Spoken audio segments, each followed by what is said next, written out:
Hello everyone. आज आपण GS4 syllabus decode करतोय. GS4 PYQ ॲनालिसिसची बॅच आपली अवेलेबल आहे. त्यामध्ये आपण हा पूर्ण सिलेबस डिकोड केला होता. पण जे आपले यूट्यूबवरचे विद्यार्थी आहेत त्यांच्यासाठी आपण हा एक व्हिडिओ बनवतोय. त्यांना पण या GS4 विषयाबद्दलची माहिती असावी, त्यांना पूर्ण सिलेबस समजावा यासाठी आपण हा व्हिडिओ बनवतोय. याचबरोबर आपण GS1, GS2 आणि GS3 यांचेसुद्धा असेच अभ्यासक्रम डिकोडिंगचे व्हिडिओ बनवणार आहोत. तर त्यामुळे या चॅनलला तुम्ही आधी सबस्क्राईब करा. भरपूर विद्यार्थी चॅनल बघतात, त्यांना फ्रीमध्ये कंटेंट पण अवेलेबल होतो. कारण की आपले जर बघितले तर मागच्या 5 वर्षाचे सर्व PYQ ॲनालिसिसचे सगळे व्हिडिओ आपण प्लेलिस्टच्या स्वरूपामध्ये तुम्हाला फ्रीमध्ये अवेलेबल केलेले. पण विद्यार्थी मित्र हे व्हिडिओ तर बघतात पण सबस्क्राईब करत नाही, लाईक करत नाही.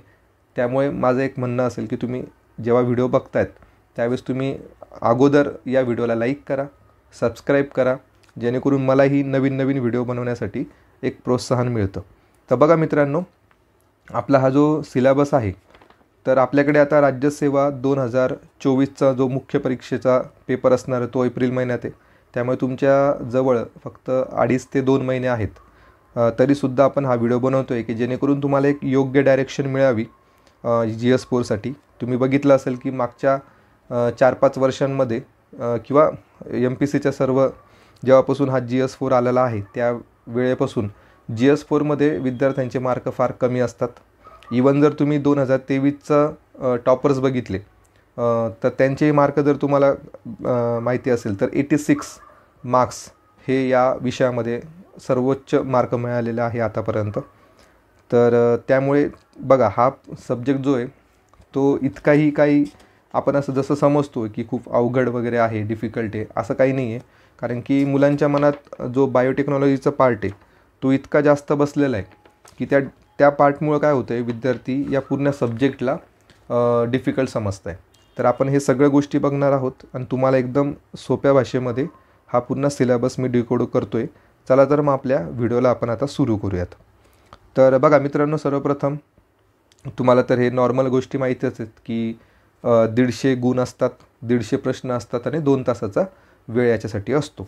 आणि सर्वप्रथम जो सर्वात महत्त्वाचा मुद्दा जो आहे या पेपरमध्ये, तर तुम्हाला इथे दिसतं आहे की दर्जा हा पदवी लेवलचा दर्जा आहे. म्हणजे यामध्ये जो सायन्स अँड टेकचा पार्ट आहे तर तो जेव्हा सुरू होईल त्यावेळेस मी सांगेल तुम्हाला की तुम्हाला हे कुठंपर्यंत सायन्स अँड टेक करावं लागणार आहे. कारण की पदवी लेवलचं जर आपल्याला मेन्शन केलेलं असेल दर्जा, तर आपल्याला त्या पद्धतीचा पण अभ्यास असावा लागतो. म्हणजे आता इकॉनॉमिकचा जो भाग आहे तो पण आपल्याला पदवी लेवलचा इथे मेन्शन केलेला आहे. त्यामुळे त्या पद्धतीचा अभ्यास आपल्याला करावा लागतो.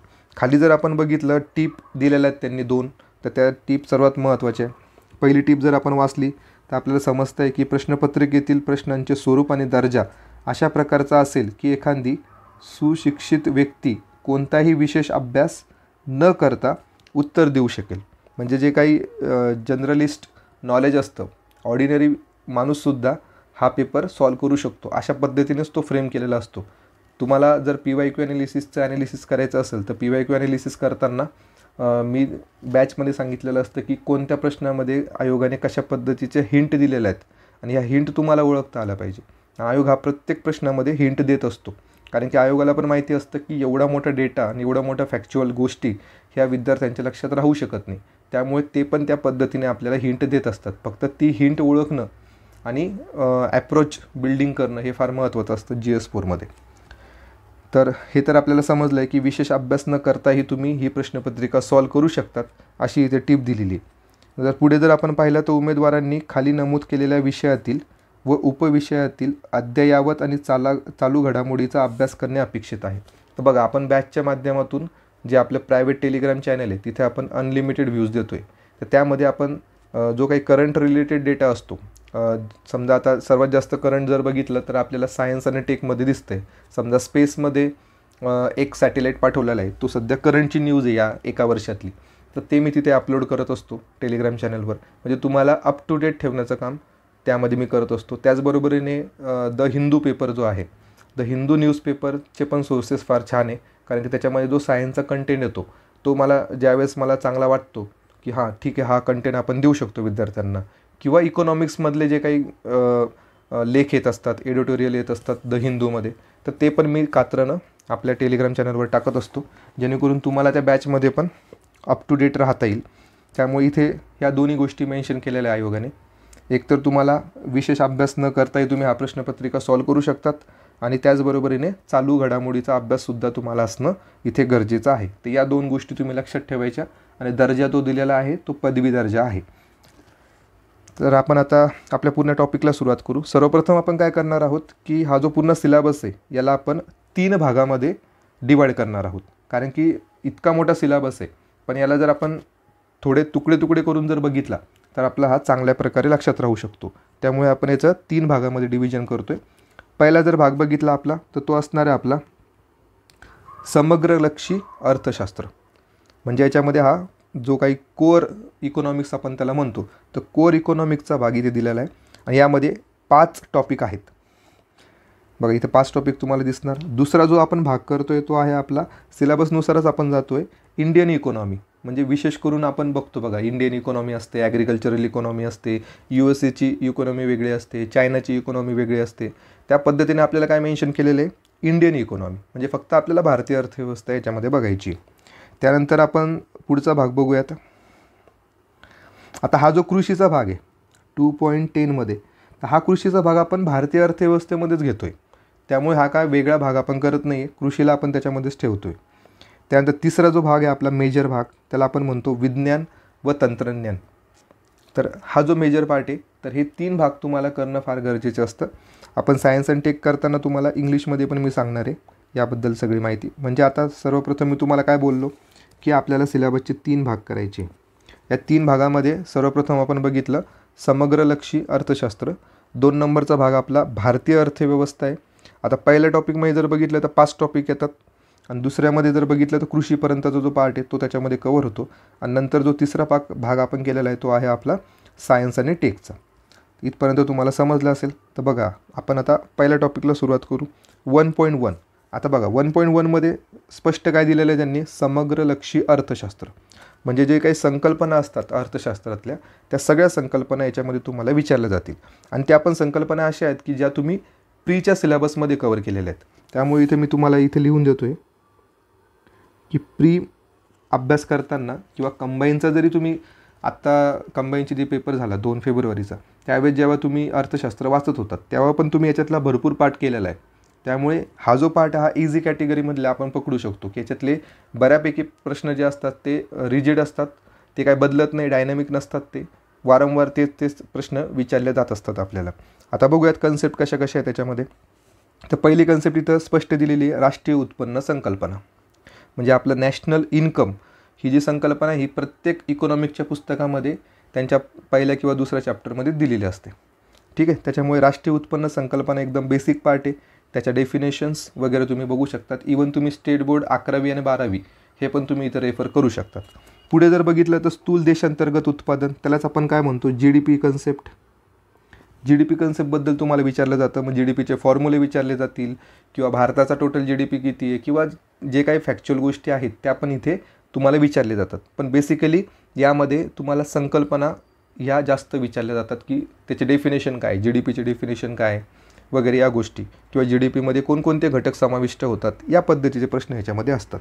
पुढचा पॉईंट आपल्याला दिलेला आहे स्थूल राष्ट्रीय उत्पादन, त्यालाच आपण म्हणतो GNP. तर GNP आणि GDP हे सोबतच तुम्हाला करावं लागतं. त्यामुळे हे प्रत्येक पुस्तकामध्ये तुम्हाला भेटून जाणार आहे. त्याच्यामुळे सोर्सेस याचे लिमिटेड आहेत. पुढे जर बघितलं तर स्थूल मूल्यवर्धन. ठीक आहे. स्थूल मूल्यवर्धन त्याला आपण म्हणतो, बघा इथे जर स्थूल मूल्यवर्धन म्हणलं तर व्हॅल्यू ॲडिशन जे काय असतं, आपण GDP काढताना जो काही मूल्यवर्धित ज्या गोष्टी असतात त्या कशा पद्धतीने आपण त्याच्यामध्ये ॲड करतो किंवा मायनस करतो, या सगळ्या गोष्टी. म्हणजे ही सगळी जी कन्सेप्ट आहे ही राष्ट्रीय उत्पन्न संकल्पनाच्या संदर्भात आहेत. पुढे जर बघितलं तर घटक खर्चानुसार GDP आपल्याला बघावा लागतो, आणि बाजार किमतीनुसार आपल्याला GDP बघावा लागतो. या दोन्ही कन्सेप्ट GDP सोबतच जातात. आपण बघा तुम्ही असं ऐकलं असेल की GDP at factor cost and GDP at market price, अशा पद्धतीची कन्सेप्ट तुम्ही ऐकली असणार आहे. म्हणजे बाजार किमतीनुसार काढलेले GDP आणि घटक खर्चानुसार काढलेले GDP. आता घटक म्हणलं तर बघितलं तर आपल्याला तुम्हाला माहिती आहे घटकमध्ये काय येतं, तर भरपूर गोष्टी येतात. पण आपण जेव्हा सिलेबस म्हणजे जेव्हा आपण बॅचमध्ये एखादा प्रश्न घेऊ या रिलेटेड, त्यावेळेस आपण तिथे ती कन्सेप्ट क्लिअर करणार आहोत. पुढे जर बघितलं तर स्थूल देशांतर्गत उत्पादन भाजक अशा पद्धतीचे एक इथे वापरलेले शब्द आहे. त्यानंतर राष्ट्रीय उत्पन्नाच्या मापनाच्या पद्धती. आता यापेक्षा आपल्याला ह्या जो पुढचा पॉईंट आहे राष्ट्रीय उत्पन्न मापनाच्या पद्धती, या फार महत्त्वाच्या आहे. तुम्हाला माहिती असेल की 3 उत्पन्न मोजण्याच्या पद्धतीत आपल्याकडे. एक आहे आपलं उत्पन्न पद्धत, दुसरी आहे आपली उत्पादन, आणि तिसरी पद्धत तुम्हाला माहीत असेल खर्च पद्धत. हे वारंवार विचारले जाणारे प्रश्न आहे बघा. या उत्पन्न मापनाच्या पद्धतीमध्ये उत्पन्नामध्ये जर आपण पाहिलं तर याचा काही एक विशिष्ट फॉर्म्युला आहे, उत्पादन पद्धतीचा एक विशिष्ट फॉर्म्युला आहे, आणि खर्च याचा एक विशिष्ट फॉर्म्युला आहे. तर हे फॉर्म्युले वगैरे आपण सगळं तिथे बघणार आहोत. त्यामध्ये आपण ग्रॉस व्हॅल्यू ॲडिशन म्हणजे GVA आपण काय बघत असतो, R+W+I+P. हे तुम्ही ऐकलेलं असेल. R फॉर काय, त्याला आपण भाडे म्हणतो किंवा रेंट. W फॉर काय, वेतन, वेजेस. I फॉर काय, इंटरेस्ट, आणि P फॉर काय, प्रॉफिट. तर अशा पद्धतीचे भरपूर फॉर्म्युले त्याच्यामध्ये आहेत. ते आपण डिटेल नंतर बघणारच आहोत जसे जसे प्रश्न आपल्याला येतील. फक्त एक तुम्हाला एक आयडिया यावी त्यासाठी आपण हा व्हिडिओ तुमच्यासाठी बनवतो आहे. तर भारतातील राष्ट्रीय उत्पन्न मापन. आता भारतामध्ये कशा पद्धतीने राष्ट्रीय उत्पन्न मापन होतं याबद्दलची माहिती आपल्याला काढावी लागते. पहिला पार्ट काय, उत्पन्न मापनाच्या पद्धती. मग भारतात कोणते यूज होतात, तर तुम्हाला माहिती असेल की भारतामध्ये या ज्या पहिल्या 2 आहेत, उत्पन्न पद्धत आणि उत्पादन पद्धत ही मोजली जाते. खर्च पद्धत आपल्याकडे शक्यतो मोजली जात नाही. पण असा एक डेटा आहे की CSOने 2015ला खर्च पद्धतीमध्ये सुद्धा हा राष्ट्रीय उत्पन्न मोजलं होतं. त्यानंतर पुढे आहे भारतातील राष्ट्रीय उत्पन्न मापनातील काही समस्या आहेत. आता हा जो समस्याचा भाग आहे तो तुम्हाला किरण देसले सरांच्या पार्ट 1 या पुस्तकामध्ये तसेच्या तसं पूर्ण पॉईंट त्याच्यामध्ये तुमचा कवर होऊन जातो. म्हणजे भारतातील राष्ट्रीय उत्पन्न मापनातील ज्या समस्या आहेत त्या जर तुम्ही तिथं कवर केल्या त्या सोर्सेसमधून तर त्या तुमच्या तिथे कवर होणार आहे. त्यानंतर महत्त्वाचा पार्ट आहे व्यापार चक्रे. त्याला आपण बिझनेस सायकल असं म्हणतो. तर ही जी बिझनेस सायकल आहे, ही बिझनेस सायकल मी तुम्हाला थोडक्यात सांगण्याचा प्रयत्न करतो. तर बघा, याला आपण बिझनेस सायकलला कसं लक्षात ठेवू शकतो. तर बिझनेस सायकलमध्ये सर्वप्रथम जर आपण बघितलं सिस्टीममध्ये काय होतं, तर बघा डिप्रेशन म्हणजेच मंदी येते. मंदी आल्याच्या नंतर रिवायवल होतं, त्यालाच आपण पुनरुत्थान म्हणतो. पुनरुत्थान. रिवायवल आल्याच्या नंतर इन्फ्लेशन येतं. इन्फ्लेशन म्हणजे आपण त्याला म्हणतो तेजी येते. आणि इन्फ्लेशनच्या नंतर परत काय होतं, रिसेशन येतं. रिसेशन म्हणजे त्याला आपण घसरण असं म्हणतो. आणि हे झाल्याच्या नंतर परत एकदा काय होणार आहे, तर डिप्रेशन येणार आहे. ठीक आहे. तर डिप्रेशन येणं म्हणजेच काय, परत एकदा मंदी येणं. म्हणजे ही जी सायकल आहे ही अशा प्रकारे परत एकदा या पॉईंटवर येऊन थांबते आणि ही सायकल अशी फ्लो होत असते. तर त्यालाच आपण म्हणतो बिझनेस सायकल. तर ही बिझनेस सायकल लक्षात ठेवण्यासाठी एक सोपी मेथड कशी आहे, तर तुम्ही काय लक्षात ठेवू शकतात, तर बघा DRIR. फक्त इतकंच तुम्हाला लक्षात ठेवायचं आहे. D फॉर काय, डिप्रेशन. R फॉर काय, रिवायवल. I फॉर काय, इन्फ्लेशन. आणि R फॉर काय, रिसेशन. तर DRIR अशा पद्धतीनं जर तुम्ही लक्षात ठेवलं तर तुमची बिझनेस सायकल लक्षात राहते. त्यानंतर आपण पुढे जाऊयात. पुढे आहे रोजगारच्या संकल्पना. तर त्याच्यामध्ये आपल्याला पुढे दिलेले आहे बेरोजगारीचे मापक. म्हणजे बेरोजगारीच्या संकल्पना पण करायच्याच आहेत, पण त्याचबरोबरीने काही कर्व्स असतात बघा. आता एक कर्व्स तुम्हाला माहिती आहे की फिलिप्स कर्व. ठीक आहे. या फिलिप्स कर्वमध्ये जर आपण पाहिलं तर त्याच्यामध्ये तुम्हाला बेरोजगारी व महागाईचा दर हा त्याच्यामध्ये मेन्शन केलेला असतो. म्हणजे बेरोजगारी मोजण्याचे काय काय गोष्टी आहेत, आपल्या इंडिकेटर्स आहेत, त्या तुम्हाला बघावं लागतील. तर बेरोजगारीचा पार्ट तुमचा कवर होतो आणि तो पण तुम्ही प्रीमध्येच केलेला असतो. तर हा जो पूर्ण भाग आहे त्याला आपण म्हणतो समग्रलक्षी अर्थशास्त्र. या पद्धतीचा भाग आहे. मला असं वाटतं की हा भाग तुम्ही इझिली कवर करू शकतात आणि प्रत्येक पुस्तकामध्ये हा भाग असतो. त्यामुळे याच्यासाठी तुम्हाला कोणते दुसरे सोर्स किंवा काही विद्यार्थी हे YCMUचे पुस्तक वापरतात ओपन युनिव्हर्सिटीचे, तर तेही मला वाटतं की जास्त वाचण्याची गरज नाही तुम्हाला. तुम्ही जर देसले सरांचं पुस्तक वाचलं, त्यातल्या बेसिक संकल्पना समजून घेतल्या तरीही तुमचा हा पार्ट कवर होतो. आणि काही क्वेश्चन असे असतात एक्झाममध्ये की ते कॉमन सेन्सवर सुद्धा तुम्ही सॉल्व्ह करू शकतात. त्यामुळे हा जो पहिला पार्ट आहे तो इझी कॅटेगरीतला आपण समजूयात. पुढे जर बघितलं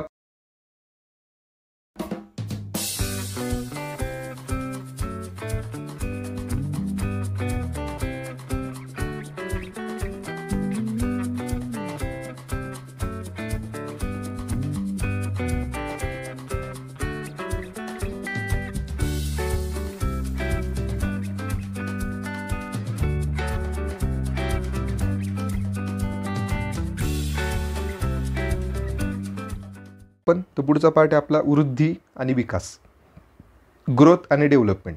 तर हा पण पार्ट आपण प्रीमध्ये केलेला असतो, त्यामुळे तुम्हाला हा थोडा इझी जाऊ शकतो. बघा आता विकासाचे इंडिकेटर म्हणजे विकासाचे निर्देशांक आपल्याला विचारले जातात. विकासाच्या निर्देशांकामध्ये तुमचा ह्युमन डेव्हलपमेंट इंडेक्स येतं.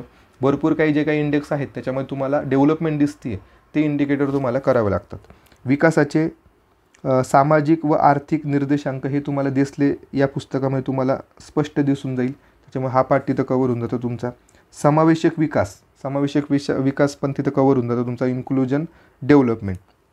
त्यानंतर पुढे आहे शाश्वत विकास. शाश्वत विकास आपण कुठं वाचलेला असतो, प्रीचा ज्यावेळेस आपण अभ्यास करतो, म्हणजे देसले सरांचं जे पार्ट 2चं पुस्तक आहे त्यामध्ये तुम्हाला हा पार्ट कवर होतो शाश्वत विकासाचा. त्यानंतर विकास आणि पर्यावरण, हरित स्थूल देशांतर्गत उत्पादन, आता ज्याला आपण ग्रीन GDP असं म्हणतो. तर ग्रीन GDP पार्ट आपण भरपूर वेळा वाचलेला असतो. त्याच्यामध्ये समिती कोणती होती ग्रीन GDPची, ग्रीन GDP भारताने केव्हा मोजलेलं आहे, किंवा दुसरा एखादा कोणता देश आहे की ज्याने ग्रीन GDP मोजलं होतं, तर चीन या देशाने मोजलेलं होतं. या सगळ्या गोष्टी त्याच्यामध्ये येतात. आणि शाश्वत विकासाचे उद्दिष्ट बघा, आता हा पार्ट किती वेळा तुम्ही केलेला आहे, SDGs आपण त्याला म्हणतो, सस्टेनेबल डेव्हलपमेंट गोल्स. तर या सस्टेनेबल डेव्हलपमेंट गोल तुम्हाला पाठांतरच करून टाकायचं, कारण की हा पार्ट तुम्हाला GS3 मध्ये सुद्धा विचारला जातो. त्याच्यामुळे GS3 मध्ये येणारा पार्ट आणि GS4 मध्ये येणारा पार्ट तो कोणता कॉमन आहे, सस्टेनेबल डेव्हलपमेंट गोल्स, हे तुम्हाला पाठच करायचे आहेत. त्यानंतर आर्थिक विकासाचे काही घटक आहेत. त्यानंतर नैसर्गिक साधने, पायाभूत सुविधा, तंत्रज्ञान, भांडवल, इथपर्यंत जो पार्ट आहे तो आपला काय आहे, आर्थिक विकासाचे घटक. तर हा एक पूर्ण पार्ट तुम्हाला कव्हर करावा लागतो. त्यानंतर पुढचा जो सर्वात मेजर पार्ट आहे त्याला आपण म्हणतो डेमोग्राफिक किंवा लोकसंख्याशास्त्र. या लोकसंख्याशास्त्रामध्ये तुम्हाला काय बघायचं आहे की मानवी भांडवल. आता मानवी भांडवल बघताना जो काही करंटच्या रिलेटेड गोष्टी असते त्याला आपण म्हणतो ह्युमन कॅपिटल इंडेक्स, जो की दरवर्षी प्रकाशित होत असतो. तर हा इंडेक्स तुम्हाला बघणं गरजेचं आहे की पूर्ण जगामध्ये ह्युमन कॅपिटल इंडेक्समध्ये भारताचा रँक कितवा आहे. तर हा पण करंट रिलेटेड प्रश्न या मानवी भांडवल या टॉपिकमध्ये विचारला जाऊ शकतो. त्यानंतर लोकसंख्या संक्रमणाचे सिद्धांत, हे तर आपण आधीपासून बघतोय, ठीक आहे. हा पण पार्ट आपला GS3 मध्ये कवर होतो. त्याला आपण डेमोग्राफिक ट्रान्झिशन थेरम असं म्हणतो. तर या लोकसंख्या संक्रमणाचे सिद्धांत जर बघितलं त्याच्यामध्ये 3 हे संक्रमणाच्या पायऱ्या असतात. तर त्या आपल्याला बघावं लागतात की जन्मदर कुठे जास्त आहे, मृत्यूदर कुठे जास्त आहे वगैरे. त्या 3 ज्या स्टेप आहेत त्या तुम्ही जर बघितल्यात तर तुमचा एकही प्रश्न याच्यामध्ये चुकणार नाही आहे. त्यानंतर तिथे स्पष्ट मेन्शन केलेलं आहे मानव विकास निर्देशांक. आता मानव विकास निर्देशांकामध्ये आधी तुमची एक संकल्पना तुम्हाला क्लिअर करावं लागेल की कधीपासून हा सुरुवात झाला, याचे जनक कोण आहेत, याचे थीम्स काय काय होत्या आतापर्यंतच्या, त्याच्या जोड्या लावा पण आपल्याला विचारल्या जाऊ शकतात. आणि हा सगळा पार्ट झाल्याच्या नंतर जो 2024 मध्ये आलेला इंडेक्स आहे, 2024 मध्ये किंवा 2023 मध्ये जो लेटेस्ट असेल तर तो तुम्हाला करणं भाग आहे, कारण की त्याचे फॅक्च्युअल डेटा तुम्हाला येतात. त्याच्यामुळे याच्या नोट्स काढणं तुम्हाला फार गरजेचं आहे. याच्यामध्ये आपण असं म्हणूयात की लेटेस्ट प्लस ओल्ड डेटा जो असणार आहे HDIचा तो तुम्हाला करावा लागतो. आणि हा फार मेजर पार्ट आहे, कारण की हा जर तुम्ही केला तर तुमचं GS3 मध्ये पण तुम्हाला त्याचा फायदा होणार आहे आणि GS4 मध्ये पण तुम्हाला त्याचा फायदा होणार आहे. त्यानंतर लिंगभाव दरी, लिंगभाव सबलीकरण उपाययोजना, म्हणजे बाकीचे जे काही तुम्हाला माहिती आहे की जेंडर इनइक्वॅलिटी इंडेक्स वगैरे सगळे इंडेक्स त्याच्यासोबत तुम्हाला करून ठेवायचे आहेत. त्यानंतर याच्यामध्ये पण काही कर्व्स आहेत ते पण तुम्हाला करावं लागतात. जसं फिलिप्स कर्व सांगितलं होतं त्या पद्धतीचे पण कर्व्स तुम्हाला इथे बघावं लागतात. त्यानंतर शिक्षण आहे, आरोग्य आहे, पोषण आहे आणि शासन आहे, अशा पद्धतीचं मेन्शन केलेलं आहे. कारण की ज्यावेळेस तुम्ही मानव विकास निर्देशांक वाचतात त्याच्यामध्ये पण हे घटक आहेतच. शिक्षण तुम्हाला त्याच्यामध्ये बघावं लागतं, त्यामध्ये राहणीमानाचा दर्जा तुम्हाला बघावा लागतो, तर आरोग्य, पोषण या सगळ्या गोष्टी. तुम्हाला MPI हा जो इंडेक्स माहिती असेल तर MPI मध्ये पण तुम्ही ह्या गोष्टी बघत असतात. तर या सगळ्या गोष्टी तुम्हाला याच्यामध्ये कव्हर करायच्या. त्यानंतर सर्वात महत्त्वाचा पॉईंट जो आहे दारिद्र्यविषयक अंदाज व मापन. आता हा भाग तुम्ही प्रीमध्ये पण करतात आणि मेन्समध्ये सुद्धा करतात. फक्त याच्यामध्ये करताना तुम्हाला PYQ जास्त बघणं गरजेचं आहे, कारण की सगळ्याच दारिद्र्याच्या समित्या करणं इथे गरजेचं नाही आहेत.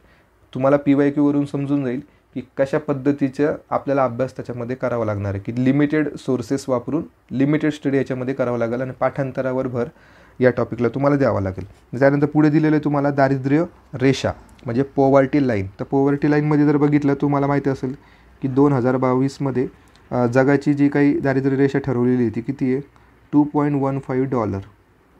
ठीक आहे. असा जो काही फॅक्च्युअल डेटा असतो तो तुम्हाला करावा लागतो. भारतातल्या दारिद्र्याच्या समित्या तुम्हाला कराव्या लागतात. त्यांनी किती दारिद्र्य रेषा सांगितलेली होती, कॅलरीचं मापन कोणी सांगितलं होतं, या सगळ्या गोष्टी तुम्ही फ्रीमध्ये केलेल्या आहेत. त्यानंतर आहे मानवी दारिद्र्य निर्देशांक, म्हणजे त्याला आपण म्हणतो ह्युमन पॉवर्टी इंडेक्स. त्याच्याच तुम्हाला माहिती आहे नंतर कन्वर्जन कशामध्ये झालेलं आहे, MPIमध्ये झालेलं आहे. म्हणजे MPI पण तुम्हाला करणं गरजेचं आहे या टॉपिकमध्ये. पुढे आहे उत्पन्न, दारिद्र्य व रोजगार यांच्यातील काय करायचं आपल्याला परस्पर संबंध, वितरण, सामाजिक न्यायाची समस्या आणि भारतातील सामाजिक सुरक्षा उपक्रम. आता हा जो पॉईंट आहे भारतातील सामाजिक सुरक्षा उपक्रम, हा पूर्णचा पूर्ण पॉईंट म्हणजे याच्यामध्ये मॅक्झिमम काय येतात तुमच्या योजना येतात. सोशल सिक्युरिटी इनिशिएटिव्ह, याच्यामध्ये योजना येतात आणि त्या योजना सगळ्या तुम्हाला कुठे दिलेल्या आहेत, देसले सरांच्या पुस्तकामध्ये दिलेल्या आहेत. म्हणजे या दोन्ही पॉईंटसाठी तुम्ही देसले सरांचं पुस्तक इथे वापरू शकतात. आता पुढचा मेजर पार्ट आहे आपला सार्वजनिक वित्त. आता हा सुद्धा पार्ट जो आहे आपण कंबाईनचा स्टडी करताना वाचत असतो. इवन राज्यसेवा करताना सुद्धा, प्रीचा अभ्यास करताना सुद्धा आपण सार्वजनिक वित्त वाचत असतो. सार्वजनिक वित्तमधले काही असे भाग आहेत की जे तुम्ही GS2 मध्ये सुद्धा वाचत असतात. आणि GS2 मध्ये तुम्हाला माहीत असेल की वित्तीय प्रशासन तुम्हाला आहे.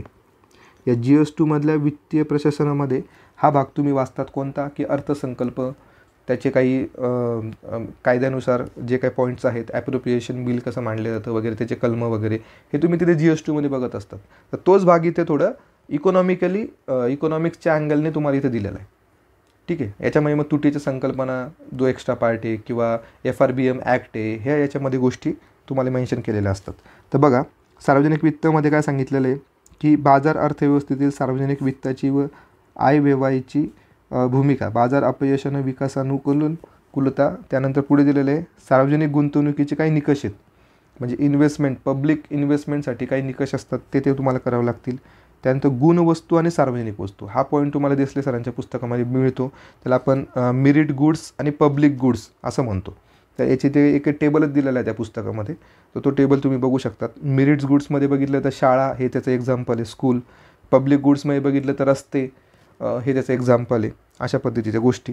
त्यानंतर संकल्पना महत्त्वाच्या. पुढे आता जर बघितलं आपण तर सार्वजनिक प्राप्तीचे आणि महसुलाचे स्रोत आपल्याला बघावं लागतात. म्हणजे जमा किती आहे, खर्च किती आहे, तो सगळा पाठ आपला सार्वजनिक वित्तामध्ये येतो.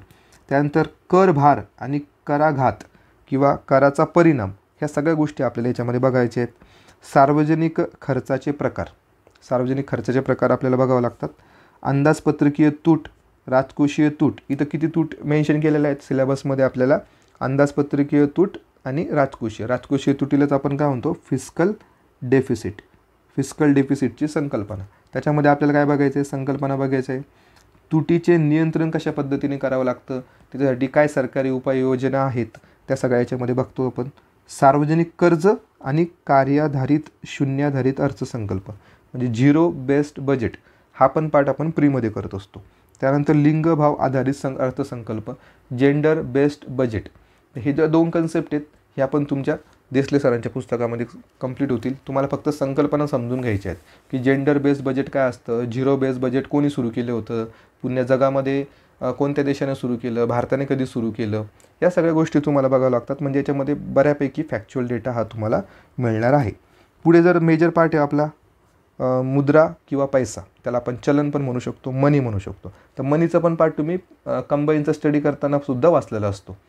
ठीक आहे. तर बघा त्याच्यामध्ये पैशांची कार्य तुम्हाला बघायची.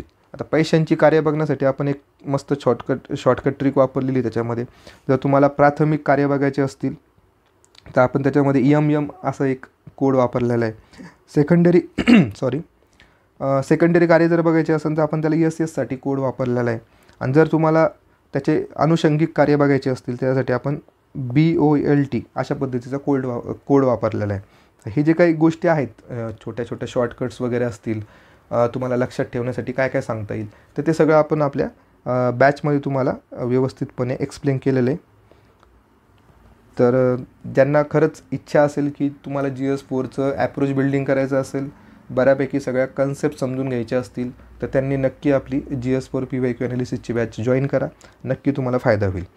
तर बघा मित्रांनो, पुढे जाऊ आपण. आधारभूत पैसामध्ये बघितलं तर हे जे सगळ्या कन्सेप्ट आहेत, या सगळ्या कन्सेप्ट तुम्हाला देसले सरांच्या पुस्तकामध्ये कवर होतील.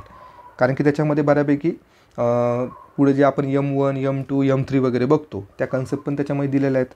आणि आधारभूत पैसा काय असतं, उच्च शक्ती पैसा काय असतं, नॅरो मनी काय असतो, हाय पॉवर्ड मनी काय असतो. त्याच्यामध्ये एक डायग्राम आहे बघा, ही डायग्राम फार महत्त्वाची. त्याच्यामध्ये अशा पद्धतीची एक डायग्राम तुम्ही बघितलेली असेल. तर पायाभूत पैसा काय असतो, तो कशा पद्धतीने त्याची पतनिर्मिती होत जाते, तर सगळा पार्ट त्याच्यामध्ये येतो. त्यानंतर याच्यामध्ये एक महत्त्वाची कन्सेप्ट आहे, त्याला आपण म्हणतो चलन संख्यामान सिद्धांत. तर याचं जर आपण बघितलं त्याला आपण म्हणतो क्वांटिटी थिअरी ऑफ मनी. हा जो पार्ट आहे त्याच्यामध्ये मग 2 ॲप्रोच येतात. ट्रान्झॅक्शन ॲप्रोच येतं अशा पद्धतीचं. मग त्याच्यामध्ये तुम्ही हा फॉर्म्युला बघितला असेल, MV=PT अशा पद्धतीचे फॉर्म्युले. मग Mचा अर्थ काय होतो, Vचा अर्थ काय होतो, Pचा अर्थ काय होतो, T फॉर ट्रान्झॅक्शन होतं. या सगळ्या कन्सेप्ट याच्यामध्ये येतात. त्यानंतर मुद्रा गुणांक तुम्हाला माहीत असेल, मनी मल्टिप्लायर आपण त्याला असं म्हणतो. तर त्याचा काय फॉर्म्युला आहे, तो फॉर्म्युला कधी कधी विचारला जातो पेपरमध्ये, किंवा तुम्हाला मनी मल्टिप्लायर काढायला पण विचारलं जाऊ शकतं एखादं एक्झाम्पल देऊन. त्यानंतर भाववाढीचे मौद्रिक आणि मौद्रिकेतर सिद्धांत काय, त्याला आपण चलनवाढ असं म्हणतो, इन्फ्लेशन. ते इन्फ्लेशनचे सिद्धांत आपल्याला विचारले जाऊ शकतात. आणि इन्फ्लेशनची कारणं तर आपण ऑलरेडी बघितलेले असतात राज्यसेवा प्री करताना सुद्धा. कारण की इन्फ्लेशन कारणं मग कॉस्ट, त्याच्यामध्ये कोणकोणते 2 कन्सेप्ट आहेत, कशामुळे इन्फ्लेशन वाढतं हे कारणं आपल्याला बघायचे. आणि त्याच्यानंतर पुढे काय असणार आहे, त्याच्या उपाययोजना. मग इन्फ्लेशन कमी करण्यासाठी सरकार काय कोणकोणत्या उपाययोजना करतं, तर त्या सगळ्या गोष्टी. मग त्याच्यामध्ये रेपो रेट वगैरे पण येतो, की ते कंट्रोल केल्यामुळे तुमचं काय होऊ शकतं, इन्फ्लेशन कंट्रोलमध्ये येऊ शकतं. या सगळ्या गोष्टी त्याच्यामध्ये येणार. त्याच्यामध्ये मौद्रिक पण उपाययोजना आहेत, म्हणजे मॉनिटरी पण तुम्ही त्याच्यामध्ये उपाययोजना करू शकतात. आणि राजकोषीय व थेट उपाययोजना पण तुम्हाला करावं लागतात. म्हणजे इन्फ्लेशनला कंट्रोल कशा पद्धतीने करायचे, तर याबद्दलच्या ज्या संकल्पना आहेत त्या तुम्हाला जर याच्यामध्ये केलेल्या असतील, तर तुमचा जो 1.4 हा जो टॉपिक आहे तो बऱ्यापैकी तुम्हाला मार्क देऊन जातो. कारण की हे जे सगळे पाठ आपण बघतो हे सगळे बेसिक आहे, जे की तुमचे प्रीमध्ये झालेले असतात. पुढचा पॉईंट आहे आंतरराष्ट्रीय व्यापार आणि आंतरराष्ट्रीय भांडवल. आता हा जो टॉपिक आहे 1.5, हा 1.5 पुढे तुम्हाला परत एकदा रिपीट होणार आहे. बघा, आंतरराष्ट्रीय व्यापार आणि आंतरराष्ट्रीय भांडवल जर बघितलं तर इथं तुम्हाला दिसेल बघा, आंतरराष्ट्रीय व्यापार आणि भांडवल. त्यानंतर आपण इथं वर काय बघितलं होतं, सार्वजनिक वित्त कितीमध्ये होता, तो 1.3 मध्ये सार्वजनिक वित्त बघितला. तर बघा खाली पण तुम्हाला इथे दिसेल भारतीय अर्थव्यवस्थेमध्ये सार्वजनिक वित्त आणि वित्तीय संस्था. जे आधी जो बघितला होता तो आपल्याला त्याचा युनिव्हर्सल अभ्यास करावा लागतो, विस्तृत अभ्यास करावा लागतो. इथे सार्वजनिक वित्त बघताना म्हणजे पूर्ण आंतरराष्ट्रीय लेवलवरचा तो अभ्यास असतो. पण जेव्हा हा सार्वजनिक वित्त या भारतीय अर्थव्यवस्थेमध्ये येतो त्यावेळेस तुम्हाला तो स्पेसिफिक अभ्यास करावा लागेल. भारताच्या बाबतीत, इंडियन इकॉनॉमीच्या बाबतीत तुम्हाला तिथे अभ्यास करावा लागतो. हा एक डिफरन्स आहे. कारण की तुम्हाला वाटलं असेल की वर पण आंतरराष्ट्रीय व्यापार दिलेला आहे, खाली पण आंतरराष्ट्रीय व्यापार दिलेला आहे, तर हे काय आहे, तर त्याच्यामुळे वर हा युनिव्हर्सल ॲप्रोच असतो आणि खाली जर बघितलं तर तो स्पेसिफिक इंडियासाठी विचारलेला ॲप्रोच असतो. याच्यामध्ये पहिला टॉपिक आहे आपला वृद्धीचे इंजिन स्वरूपात आंतरराष्ट्रीय व्यापार. त्यानंतर आंतरराष्ट्रीय व्यापाराचे सिद्धांत, त्यामध्ये अभिजात आणि आधुनिक सिद्धांत, हे 2 प्रकारचे सिद्धांत आंतरराष्ट्रीय व्यापारामध्ये बघावं लागतात. आत्ताच मी बोललो की जो वरचा पार्ट आहे तो विस्तृत असतो, युनिव्हर्सल असतो. पण खालचे जे तुम्हाला पार्ट भेटेल आंतरराष्ट्रीय व्यापाराचा, तो भारताचे आंतरराष्ट्रीय व्यापार कसा आहे, भारताचे पंचवार्षिक व्यापार धोरण कसं आहे, त्याच्याबद्दल आपण त्याच्यामध्ये डिस्कस करणार आहे. आता बघा, वृद्धीतील परकीय भांडवल तंत्रज्ञानाची भूमिका काय आहे, बहुराष्ट्रीय कंपन्या. आता याच्यावर पण भरपूर प्रश्न येत असतात. त्याला MNC असं म्हणतो आपण, मल्टीनॅशनल कंपनीज. मग मल्टीनॅशनल कंपनींचं भारतामध्ये कसं धोरण आहे, भारतामध्ये कशा पद्धतीने या कंपन्यांसाठी निकष ठरवून दिलेले आहेत, या सगळ्या बहुराष्ट्रीय कंपन्यांची माहिती आपल्याला याच्यामध्ये घ्यावी लागते. आंतरराष्ट्रीय वित्तपोषण संस्था आहेत काही, तर त्याचे उदाहरणं दिलेले आहेत. कोणकोणते आहेत ते, तर आंतरराष्ट्रीय नाणेनिधी, त्याला आपण म्हणतो IMF. तर IMFबद्दल डिटेल माहिती म्हणजे काय काय घ्यायची तुम्हाला, IMFबद्दल डिटेल माहिती, तर याची स्थापना कधी झाली, याच्यावर वारंवार प्रश्न आलेले आहेत की स्थापना कधी झालेली IMFची. त्यानंतर या IMFचं वैशिष्ट्य काय, किंवा IMF हे त्याचं कार्य काय, ते महत्त्वाचं आहे. तर IMF जर आपण बघितलं तर IMF कधीच आपल्याला विकासात्मक कामासाठी फंड देताना दिसत नाही. फक्त जर तुमचं फिस्कल डेफिसिट असेल किंवा काही तुम्हाला परकीय मदत कशासाठी देतात हे IMF, ज्यावेळेस तुमचं नॉन डेव्हलपमेंट काही वर्क असेल किंवा तुम्हाला तुमच्याकडे परकीय चलन हे कमी असतील, म्हणजे परकीय चलनाच्या बाबतीत परकीय चलन साठा ज्यावेळेस तुमचा कमी होतो, परकीय चलन साठा ज्यावेळेस तुमचा कमी होतो त्यावेळेस तुम्हाला IMF काय करत असते, मदत करत असते. या उलट काय आहे, जागतिक बँकेचं आहे, वर्ल्ड बँकचं आहे. वर्ल्ड बँक काय करते, वर्ल्ड बँक ही तुम्हाला विकासात्मक कामासाठी काय करत असते, फंड देत असते. म्हणजे तुमच्या देशामध्ये समजा फ्लायओव्हर तुम्हाला करायचं आहे किंवा रोड बांधायचे आहेत किंवा मोठे मोठे डॅम तुम्हाला बांधायचे आहेत, ठीक आहे, मोठे मोठे प्रोजेक्ट तुम्हाला घ्यायचे आहेत, मोठे मोठे प्रोजेक्ट तुम्हाला कंप्लीट करायचे असतील किंवा तुम्हाला बुलेट ट्रेन आणायची आहे, तुम्हाला टनल तयार करायची आहे, डॅम तयार करायचे आहेत, या मोठ्या मोठ्या विकासात्मक डेव्हलपमेंटल गोष्टींसाठी वर्ल्ड बँक काय करत असतं, तुम्हाला फंड प्रोव्हाइड करत असतं. पण त्याच उलट काय IMF काय करतं, ज्यावेळेस तुमची परकीय चलनाची समस्या उत्पन्न होते त्यावेळेस तुम्हाला IMF मदत करत असतं. तर तुम्हाला माहिती असेल की 1991मध्ये ज्यावेळेस आपलं आर्थिक संकट आलेलं होतं तर त्यावेळेस आपल्याला IMFने मदत केली होती, ठीक आहे. तर या गोष्टी तुम्हाला लक्षात राहणं गरजेचं आहे. श्रीलंकेमध्ये पण ज्यावेळेस इकॉनॉमिक क्रायसिस आलं होतं त्यावेळेससुद्धा कोणी मदत केली होती, IMFने केली होती. आणि वर्ल्ड बँकमध्ये तुम्ही बघितलं असेल की ज्या योजना असतात, समजा ग्रामसडक योजना असतील किंवा कोणत्या ज्या योजना असतील, रस्ते बनवत आहेत त्याच्यामध्ये किंवा डॅम बनवत आहेत किंवा वॉटर कन्झर्वेशन करत आहेत, तर त्याच्यामध्ये तुम्हाला वर्ल्ड बँकचं नाव दिसतं. कारण की वर्ल्ड बँक ही डेव्हलपमेंट फंड देत असते. तर हा जो मेन डिफरन्स आहे तो तुम्ही लक्षात ठेवा. त्यानंतर IMFची स्थापना वेगळी आहे, वर्ल्ड बँकची स्थापना वेगळी आहे, याच्यावर पण प्रश्न येऊन गेलेले आहेत. वर्ल्ड बँकची जी काही संरचना असते, स्ट्रक्चर असतं, ते कशा पद्धतीचं आहे, त्याचं हेडक्वार्टर कुठे आहे, त्याचे सध्या सेक्रेटरी कोण आहेत, या सगळ्या ज्या फॅक्च्युअल गोष्टी त्या पण तुम्हाला कराव्या लागतात आणि त्याच्या बेसिक गोष्टी पण तुम्हाला इथे कराव्या लागतात. त्यानंतर पुढे आहे आंतरराष्ट्रीय विकास संस्था आहेत काही, तर त्या तुम्हाला बघावं लागतील. इंटरनॅशनल डेव्हलपमेंट एजन्सीज, आशियाई विकास बँक इथं मेन्शन केलेली आहे, म्हणजे तुम्हाला याचं पण माहिती घ्यावं लागणार की त्याची स्थापना कधी झालेली, याच्यामध्ये किती सदस्य आहेत, त्याचं हेडक्वार्टर कुठे, या सगळ्या गोष्टी आशियाई विकास बँकेचे तुम्हाला घ्यावं लागणार. त्यानंतर काही क्षेत्रीय व्यापार करार आहेत, त्याच्यामध्ये सार्क येतं, आसियान येतं, ठीक आहे. तर आशियानमध्ये आपण सदस्य आहेत का, नाही आहे, सार्कमध्ये आहे आपण, तर या गोष्टी पण आपल्याला बघायच्या आहेत. पुढे जर आपण पाहिलं तर पुढचा पॉईंट आपल्या याच्यामध्ये दिलेला जागतिक व्यापार संघटना, त्यालाच आपण काय म्हणतो WTO, ठीक आहे, वर्ल्ड ट्रेड ऑर्गनायझेशन. तर यावर पण फार जास्त मोठ्या प्रमाणात प्रश्न विचारले जातात. त्यामुळे तुम्हाला IMF, त्यानंतर वर्ल्ड बँक, त्यानंतर ही एशियन डेव्हलपमेंट बँक ADB आपण त्याला म्हणतो, त्यानंतर सार्क, त्यानंतर आसियान. सार्क आणि आसियान तुम्ही GS3मध्ये सुद्धा करतात, आंतरराष्ट्रीय संघटना या टॉपिकमध्ये, आणि WTO. तर हे मेजर पार्ट तुम्हाला करायचे. इवन तुम्हाला जर याचे शॉर्ट नोट्स काढायचे असतील तर तुम्ही काय करू शकतात की एक पेज घ्यायचं, या पेजवर या सगळ्या संघटनेला याच्यात आणि याच्या 1 किंवा 2-3 लाईनमध्ये तुम्ही याची सगळी माहिती लिहू शकतात. त्याला आपण मायक्रो नोट्स असं म्हणतो. तर जर या एकाच पेजवर सगळ्या लिहून ठेवलेल्या असतील तर तुम्हाला काय होणार आहे, कमी वेळेमध्ये जास्त अभ्यास होणार आहे. तर हा एक तुम्ही उपक्रम करू शकतात.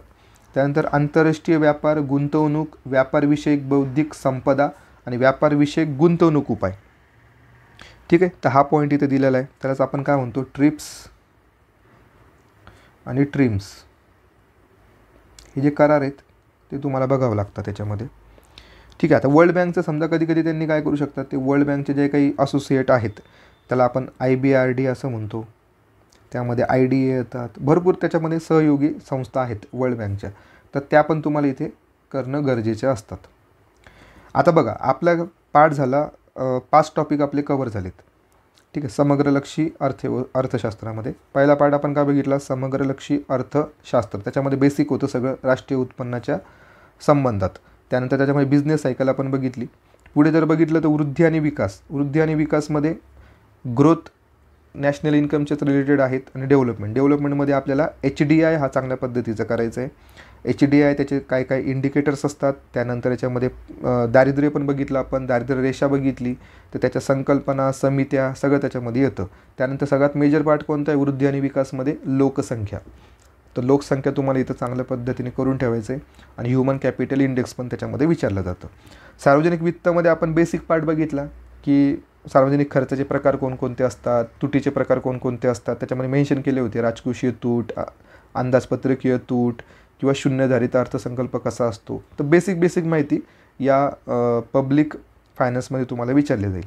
त्यानंतर चलन बघितलं, चलनामध्ये आपण काही टॉपिक पण सांगितले की चलनाचे कार्य काय काय आहेत, प्रायमरी फंक्शन कोणतं आहे, सेकंडरी फंक्शन कोणतं आहे, अनुषंगिक कार्य कोणते आहेत चलनाचे, त्यानंतर चलनामध्ये आधारभूत पैसा कोणाला म्हणायचं, नॅरो मनी कोणाला म्हणायचं, पायाभूत पैसा कशा पद्धतीने निर्माण होतो, मग त्याच्यानंतर पुढे M1 M2 M3 काय असतं, हा प्रकार त्याच्यामध्ये येणार. त्यानंतर चलन संख्यामान सिद्धांत हा काय असतो. तर आता चलन संख्यामान सिद्धांत जो आहे यासाठी तुम्ही थोडंफार ओपन युनिव्हर्सिटी जे आहेत YCMUचे पुस्तकं, तर त्यातला पाठ जर तुम्ही करून घेतला याच्यामध्ये चलन संख्यामान सिद्धांत, तर तो पण तुमचा पाठ इथे कवर होऊन जातो.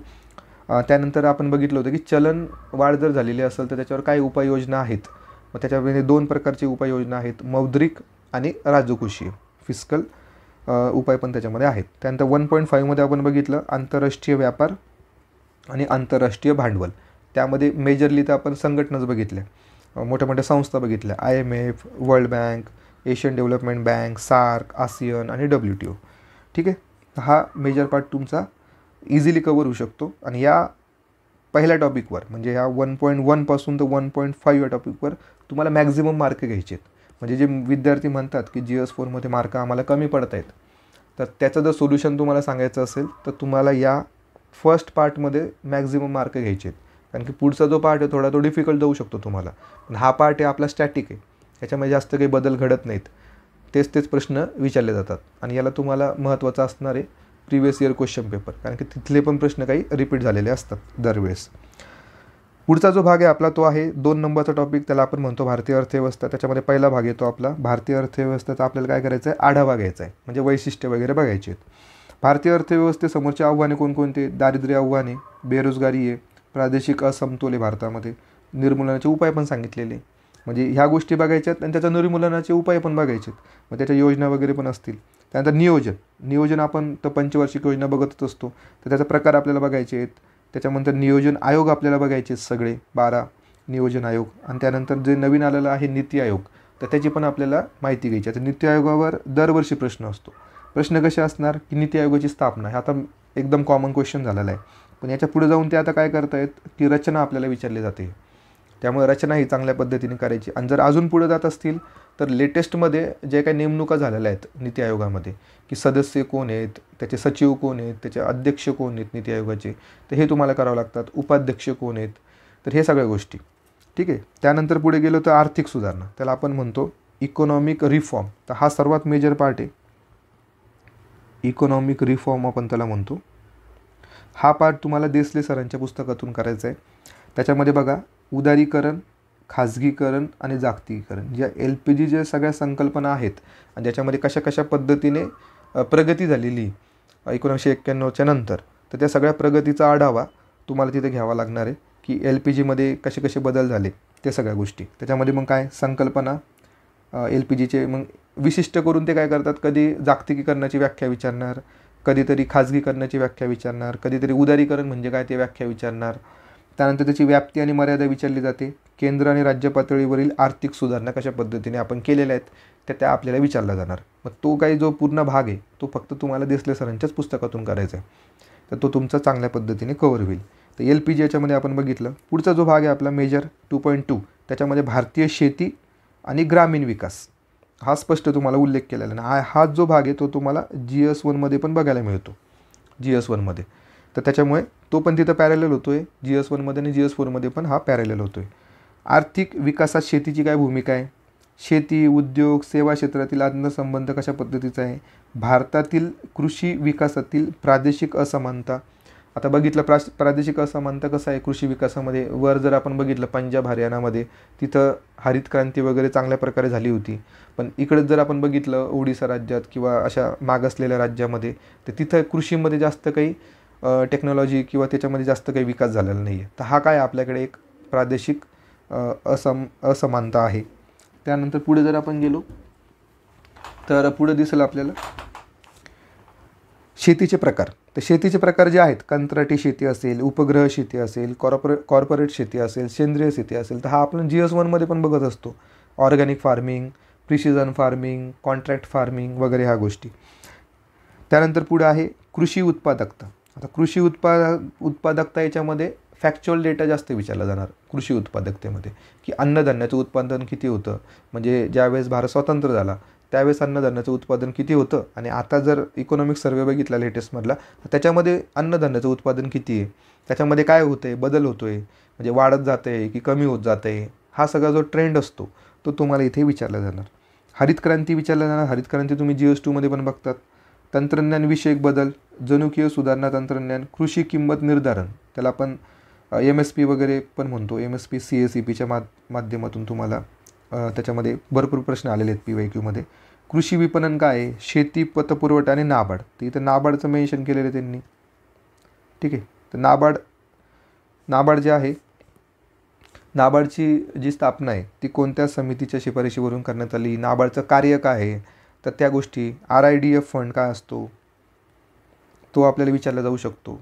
तर या सगळ्या गोष्टी, किंवा नाबार्डचे हेडक्वार्टर कुठे आहेत, त्याचे प्रादेशिक कार्यालय कुठे आहेत, या सगळ्या गोष्टी याच्यामध्ये तुम्हाला विचारल्या जातील. पुढे आहे जलसिंचन आणि जलव्यवस्थापन, हा पार्ट आहे.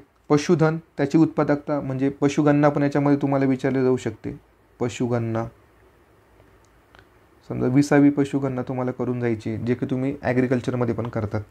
त्यानंतर भारत व महाराष्ट्रातील धवल क्रांती, आलंच परत हरित क्रांती आणि धवल क्रांती, पण इथं महाराष्ट्रातील विशेष करून उल्लेख करण्यात आलेला आहे. मत्स्य व्यवसाय आपण GS1 मध्ये पण बघतो. त्याच्यामध्ये आता जी मत्स्य संपदा योजना जी आहे ती तुम्हाला डिटेल करावं लागणार आहे, कारण की याच्यावर 100% प्रश्न येणार आहे. मत्स्य संपदा योजना. त्यानंतर कुक्कुटपालनाचे काही ज्या काही फॅक्च्युअल गोष्टी असतील, की सध्या भारतामध्ये कुक्कुटपालनामध्ये कोणतं राज्य अग्रेसर आहे, अशा गोष्टी, किंवा महाराष्ट्रामध्ये किती टक्के कुक्कुटपालन होतं पशुगणनेमध्ये, ते सगळ्या आकडेवारी असतात. त्यानंतर वनीकरण, फलोत्पादन, हॉर्टिकल्चर आपण त्याला म्हणतो, आणि हॉर्टिकल्चरच्या रिलेटेड जे काही योजना आहेत तर त्या पण वारंवार विचारल्या गेलेल्या आहेत, त्या फार रिपीट होतात असतात. त्यामुळे रिपीट होत असल्याकारणाने ते तुम्हाला करणं गरजेचं आहे. त्यानंतर पुढे आहे कृषी अनुदान. तर कृषी अनुदान जर बघितलं तर आधार किंमत, संस्थात्मक उपाय, सार्वजनिक वितरण व्यवस्था, याला आपण PDS असं म्हणतो, पब्लिक डिस्ट्रीब्युटिव्ह सिस्टीम. त्यानंतर अन्न सुरक्षा, जो कायदा आहे 2013चा, तो आपल्याला याच्यामध्ये चांगला करायचा आहे. कृषी विपणनावरील गॅट कराराचे परिणाम. आता गॅट कराराचे परिणाम म्हणलं तर आपल्याला माहीत असतं, ग्रीन बॉक्स, ठीक आहे, ॲम्बर बॉक्स, ते या पद्धतीचे जे बॉक्स आहेत तर ते तुम्हाला तिथे विचारलं जाणार की कोणता जो बॉक्स असतो गॅट करारानुसार, तर त्यासाठी कोणकोणत्या गोष्टींना परमिशन असते. त्या ॲग्रिकल्चरमध्ये आपण तो भाग येतो गॅटचा, आणि WTO पण त्याच्यामध्ये सहभागी असतं. ग्रामविकास धोरणे काय काय आहेत, आणि ग्रामीण पायाभूत संरचना कशी आहे भारतामध्ये, तर ह्या गोष्टी आपल्याला इथे बघावं लागतात. म्हणजे हा जो मेजर पार्ट आहे भारतीय शेती आणि ग्रामीण विकास, तर हा तुमचा पार्ट बऱ्यापैकी तुमचा पशुगणनामधून सॉल्व होतो, त्यानंतर इकॉनॉमिक सर्वेमधून सॉल्व होतो, आणि GS1चा अभ्यास जर तुम्ही त्या टॉपिकमधला केलेला असेल तर त्याच्यामधून पण हा प्रश्न, याच्यावरचे प्रश्न हे बऱ्यापैकी सॉल्व होतात. त्यानंतर CACPमध्ये जे काही MSP ठरले जातात, MSPचे कधी कधी फॅक्च्युअल डेटा पण विचारला जाऊ शकतो, की लेटेस्टमध्ये MSPमध्ये किती घटक येतात, किती अन्नधान्य येतं, खरीपमध्ये किती अन्नधान्य आहेत, रब्बीमध्ये किती अन्नधान्य आहेत, आणि एखादा जर स्पेसिफिक विचारायचा झाला तर ते एखादा स्पेसिफिक अन्नधान्य पण सुद्धा विचारू शकतात, की कोणाचं MSP यावर्षी सर्वात जास्त देण्यात आलेलं आहे. तर या पण गोष्टी तुम्हाला विचारल्या जाणार, आणि जास्त करून भर त्यांचा नाबार्डवर असतो. तर नाबार्डला तुम्हाला चांगलं डिटेलमध्ये त्याच्या नोट्स काढून ठेवणं गरजेचं आहे. आणि त्यानंतर ते बॉक्सवरचे प्रश्न तर आहेतच कॉमन, ते आपण आपल्या बॅचमध्ये एकदम व्यवस्थितपणे घेतलेले आहेत, कारण की ते प्रश्न फार वेळा रिपीट झालेले आहेत, आणि ते एकदाच करायची गरज असते. एकदा जर तुम्ही ते पाठ करून ठेवलेला असेल तर तुमचा प्रश्न कधीच चुकणार नाही. त्यानंतर सहकार्य. आता सहकार्यामध्ये सर्वात महत्त्वाचा पाठ मी सांगत असतो, की जे काही तत्त्व आहेत, आणि हे तत्त्व दिवसेंदिवस चेंज होत राहतात. म्हणजे ज्यावेळेस त्यांचे कॉन्फरन्सेस भरतात सहकार्याचे, जे काही मोठ्या मोठ्या परिषदा असतात आंतरराष्ट्रीय लेवलवरच्या, तर त्यावेळेस तिथे ते ठरत असतं की त्याच्या जे काही तत्त्व असतात त्याच्यामध्ये बदल होत राहतात, आणि त्याच्यावरच नेहमी प्रश्न असतात आयोगामध्ये. तर बघा काय म्हणलेले आहेत. सर्वप्रथम संकल्पना काय आहे, सहकार म्हणजे काय, त्याचे डेफिनेशन वगैरे, त्याचा अर्थ काय, उद्दिष्टे काय आहेत, आणि सहकार्याची नवीन तत्त्वे. तर हा मेजर पार्ट आहे, याच्यावर जास्त करून प्रश्न विचारले जातात. महाराष्ट्र आणि भारतातील सहकार चळवळीचे वाढ आणि विविधीकरण, आणि स्वयंसहायता गट, सेल्फ हेल्प ग्रुप्स हे पण महत्त्वाचे आहेत. आता याच्यामध्ये जी काही योजना आहेत नवीन, ड्रोन, शेतकऱ्यांना ड्रोन देण्याची योजना, तर या सगळ्या योजना ज्या असतील त्या स्वयंसहायता गटांनाच ते ड्रोन आपण दिले जात असतात. तर ती योजना जी असेल ती तुम्हाला चांगल्या पद्धतीची करून ठेवायची. त्याचबरोबरीने तुम्हाला माहीत असेल की भारतामध्ये आता सहकार स्पेशल मंत्रालय आलेलं आहे, तर त्या मंत्रालयामुळे पण त्याची स्थापना कधी झालेली त्या मंत्रालयाची, त्याचे मंत्री कोण आहेत, याबद्दलचे पण प्रश्न कधी कधी विचारले जातात. राज्याचे धोरण काय सहकाराच्या बाबत, सहकार क्षेत्र, त्याचे कायदे, पर्यवेक्षण आणि लेखापरीक्षण आणि सहाय्य. त्यानंतर महाराष्ट्रातील सहकार समस्या, त्यानंतर जागतिक स्पर्धेच्या पार्श्वभूमीवर सहकार्याचे भविष्य किंवा भवितव्य काय. तर या गोष्टी आपल्याला इथं सहकारामध्ये विचारले जातात.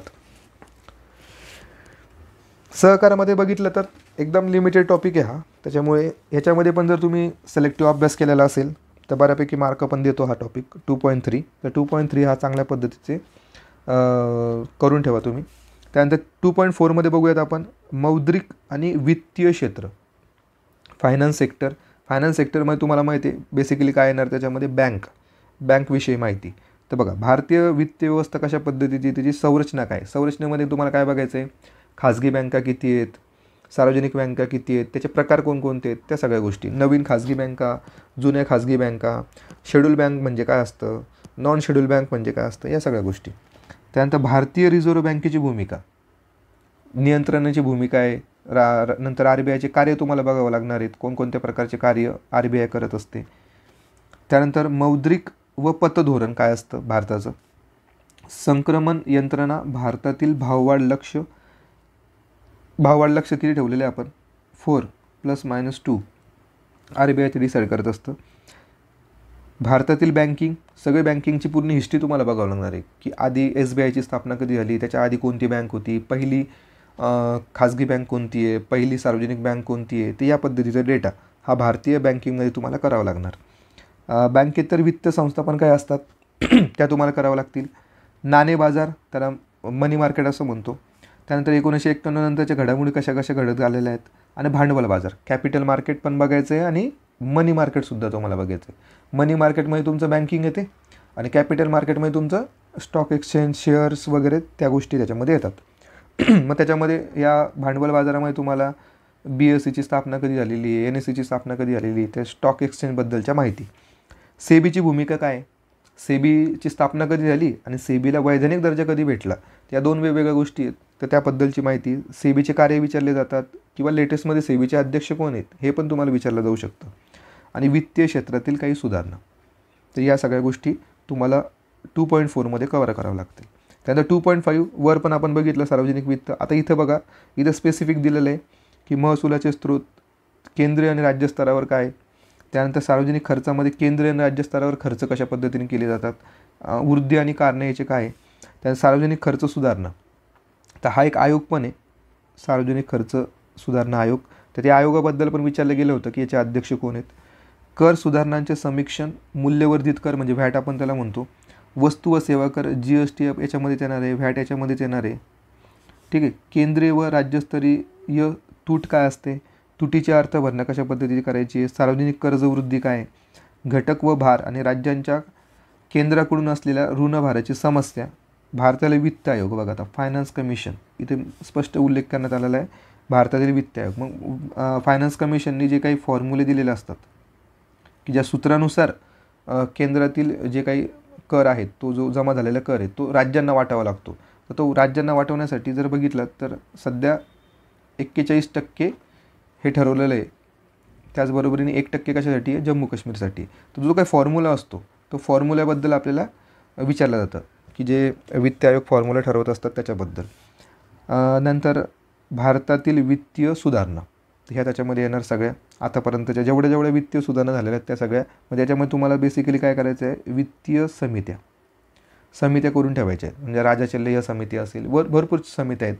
त्याचा एक टेबलच असतो, तो जर तुम्ही टेबल एकदा केला तर तुमचा हा पार्ट पण कव्हर होऊन जातो. पण याच्यामध्ये बेसिकली सर्वात जास्त महत्त्व कशावर द्यायचं आहे तुम्हाला, फायनान्स कमिशन.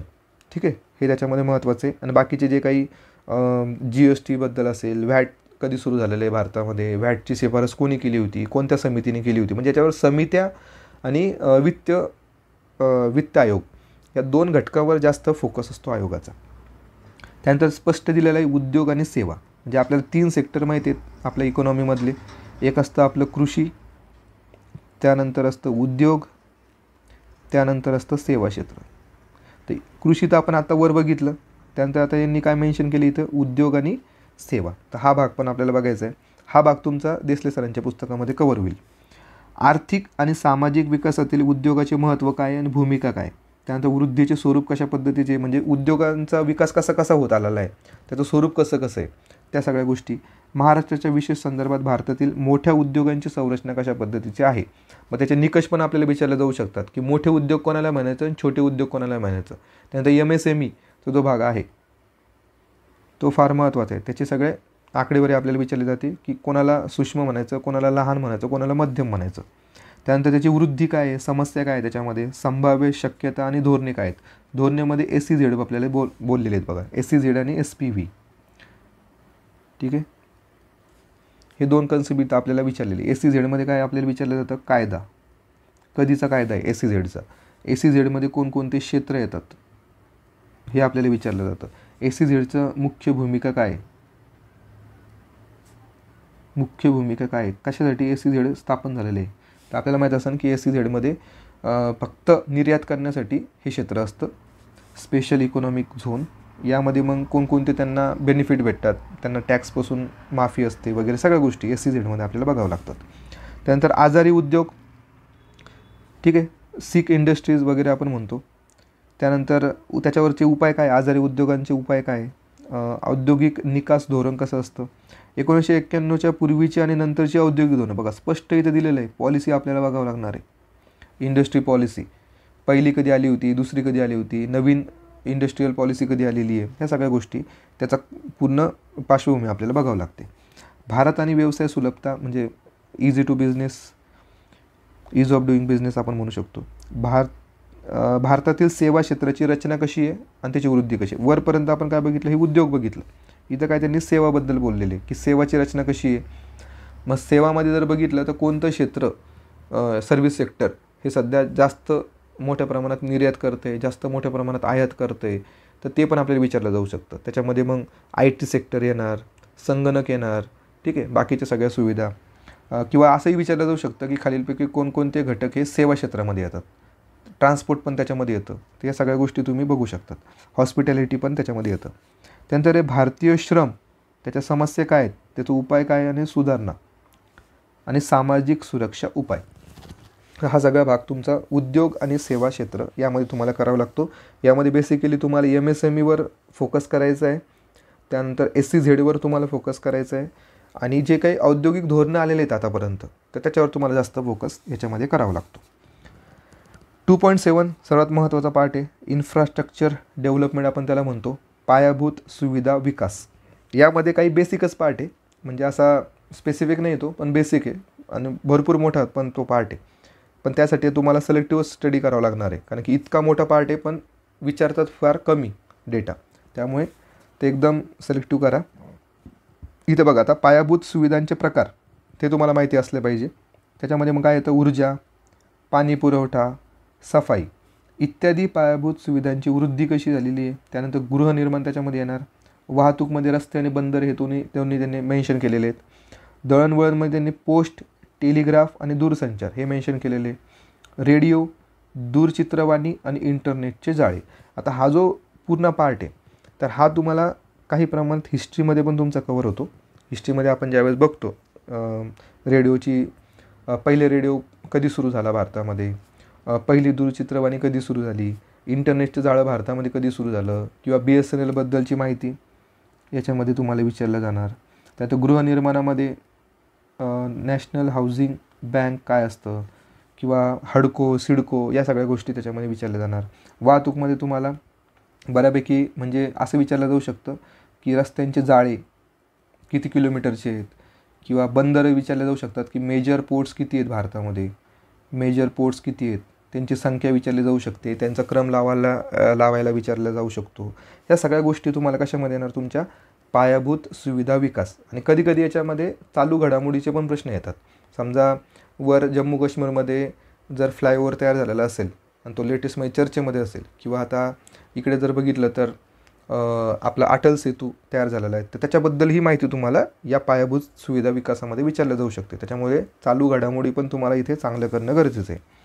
पायाभूत सुविधांसाठीचा वित्तपुरवठा, त्यानंतर आव्हाने व धोरण पर्याय, सार्वजनिक खाजगी क्षेत्र भागीदारी म्हणजे PPPचं तत्व तुम्हाला माहिती आहे, पब्लिक प्रायव्हेट पार्टनरशिप, तर त्याच्याबद्दल माहिती. थेट परकीय गुंतवणूक थेट परकीय गुंतवणूक आपण त्याला काय म्हणतो बघा इथे, पायाभूत सुविधा विकास पण येतात आणि थेट परकीय गुंतवणूक FDI पण आपण त्याच्यामध्ये घेऊ शकतो. त्यानंतर पायाभूत सुविधा विकासाचे खाजगीकरण कसं आहे, पायाभूत सुविधा संदर्भातील केंद्र व राज्य SPV आणि सरकारचे धोरण आणि विशेष उद्देश साधने, परवडणारी घरे आणि झोपडपट्टी पुनर्वसन. तसं जेवढं पण पार्ट तुम्हाला पायाभूत सुविधामध्ये किंवा इन्फ्रास्ट्रक्चरमध्ये दिसणार, त्याच्या काही योजना पण असतील. जर समजा योजनेवर पण जास्त भर असतो आयोगाचा, की जर इन्फ्रास्ट्रक्चरची योजना असेल तर ती जास्त करून विचारली जाऊ शकते. आता इथं वाहतूकमध्ये आपण रस्ते बघितलं तर ग्राम सडक योजनासुद्धा विचारली जाऊ शकते याच्यामध्ये. ठीक आहे, त्याच्यामुळे हा पार्ट फार मोठा आहे, पण तुम्हाला प्रिव्हियस इयर क्वेश्चन पेपरवरून ठरवायचं आहे की याचा अभ्यास किती प्रमाणात तुम्हाला करावा लागणार आहे. 2.8मध्ये आंतरराष्ट्रीय व्यापार, त्याच्यामध्ये काय आहे की बघा, आंतरराष्ट्रीय व्यापार बघताना आपण काय बघतो, त्याची वृद्धी बघतो, रचना बघतो आणि दिशा बघतो.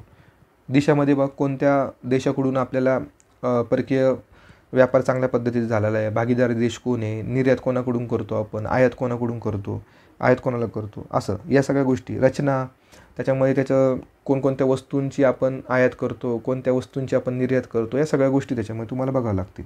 परकीय व्यापार धोरण बघा, हा सर्वात मेजर पार्ट आहे. आधी काय होतं, त्रिवार्षिक परकीय धोरण होतं, त्यानंतर आपण पंचवार्षिक परकीय धोरण सुरू केलं. मग पंचवार्षिक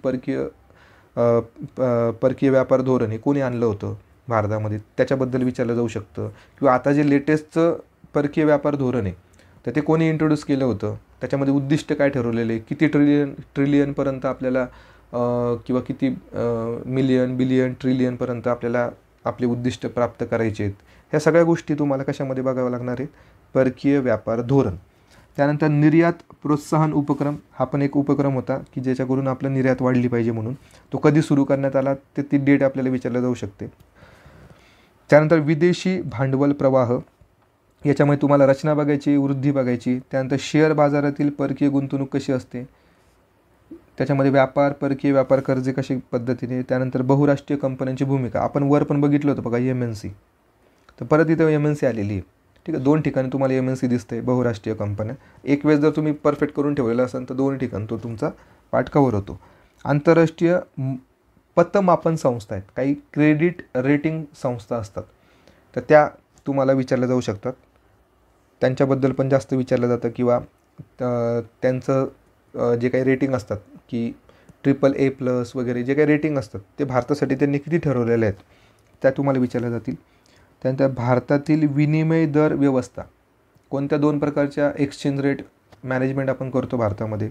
ज्यावेळेस आपण डॉलरचं कन्वर्जन रुपयामध्ये करत असतो त्यावेळेस कोणकोणत्या मेथड वापरले जातात, तर त्याबद्दलची माहिती. तर हे झालं 2.8. त्यानंतर 2.9मध्ये महाराष्ट्राची अर्थव्यवस्था. या महाराष्ट्राच्या अर्थव्यवस्थेमध्ये तुम्हाला बेसिकली काय करायचं आहे, इकॉनॉमिक सर्वे तुम्हाला करावा लागतो. इकॉनॉमिक सर्वे जर तुम्ही केला तर हा पूर्ण पार्ट तुमचा कव्हर होणार. यामध्ये मग तुम्हाला कृषी सेक्टरची माहिती, उद्योगाची माहिती, सेवा क्षेत्राची, महाराष्ट्राच्या बाबतीतली माहिती सगळी भेटून जाईल. त्यानंतर महाराष्ट्र सरकारची कृषी, उद्योग आणि सेवा क्षेत्रासाठीची काय काय धोरणं राहिलेली आतापर्यंत त्या. त्यानंतर महाराष्ट्रातील दुष्काळ व्यवस्थापन, महाराष्ट्रातील परकीय गुंतवणूक किती झालेली यावर्षीची, उर्वरित भारताच्या तुलनेत महाराष्ट्राचं काय काय संबंध आहे. तर हा पण पूर्ण पार्ट तुमचा आपल्या इकॉनॉमिक सर्वेमध्ये कव्हर होतो, महाराष्ट्राचं आर्थिक सर्वेक्षण यामध्ये. आता मेजर पार्ट आहे 2.10. 2.10मध्ये मग 2 भाग येतात. 2.10मध्ये पहिला भाग आहे राष्ट्रीय अर्थव्यवस्थेत शेतीचे महत्त्व, आणि दुसरा भाग आहे ग्रामीण कर्जबाजारीपणाची समस्या आणि कृषी पतपुरवठा. तर हा जो पार्ट आहे हा विद्यार्थ्यांना फार त्रास देतो, पण खरं म्हणलं तर याच्यामध्ये जर प्रॉपर अभ्यास आपण केला तर हा पण चांगले मार्क देऊन जाऊ शकतो. तर राष्ट्रीय अर्थव्यवस्थेत शेतीचे महत्त्वामध्ये बघितलं तर कमी उत्पादन क्षमतेचे काय कारणं आहेत, लो प्रोडक्टिव्हिटीचं काय कारणं आहेत भारतामध्ये, त्याचे कारणं आपल्याला विचारले जातात, पर्यायामध्ये दिलेले जातात. राष्ट्रीय उत्पन्न आणि रोजगारीमध्ये शेतीचे काय योगदान आहे, शेतीचं सेक्टर पण विचारलं जाऊ शकतात की आता ग्रोथ रेट किती शेती क्षेत्रामध्ये. मूलभूत शेतीविषयक निविष्ठांची माहिती, शेतीचे आकार, उत्पादकता, शेतकऱ्यांचे उत्पन्न दुप्पट करण्यासाठी शासकीय धोरणं काय आहेत, योजना काय आहेत, कृषी उत्पादन वाढीसाठी आणि इतर शासकीय धोरणे.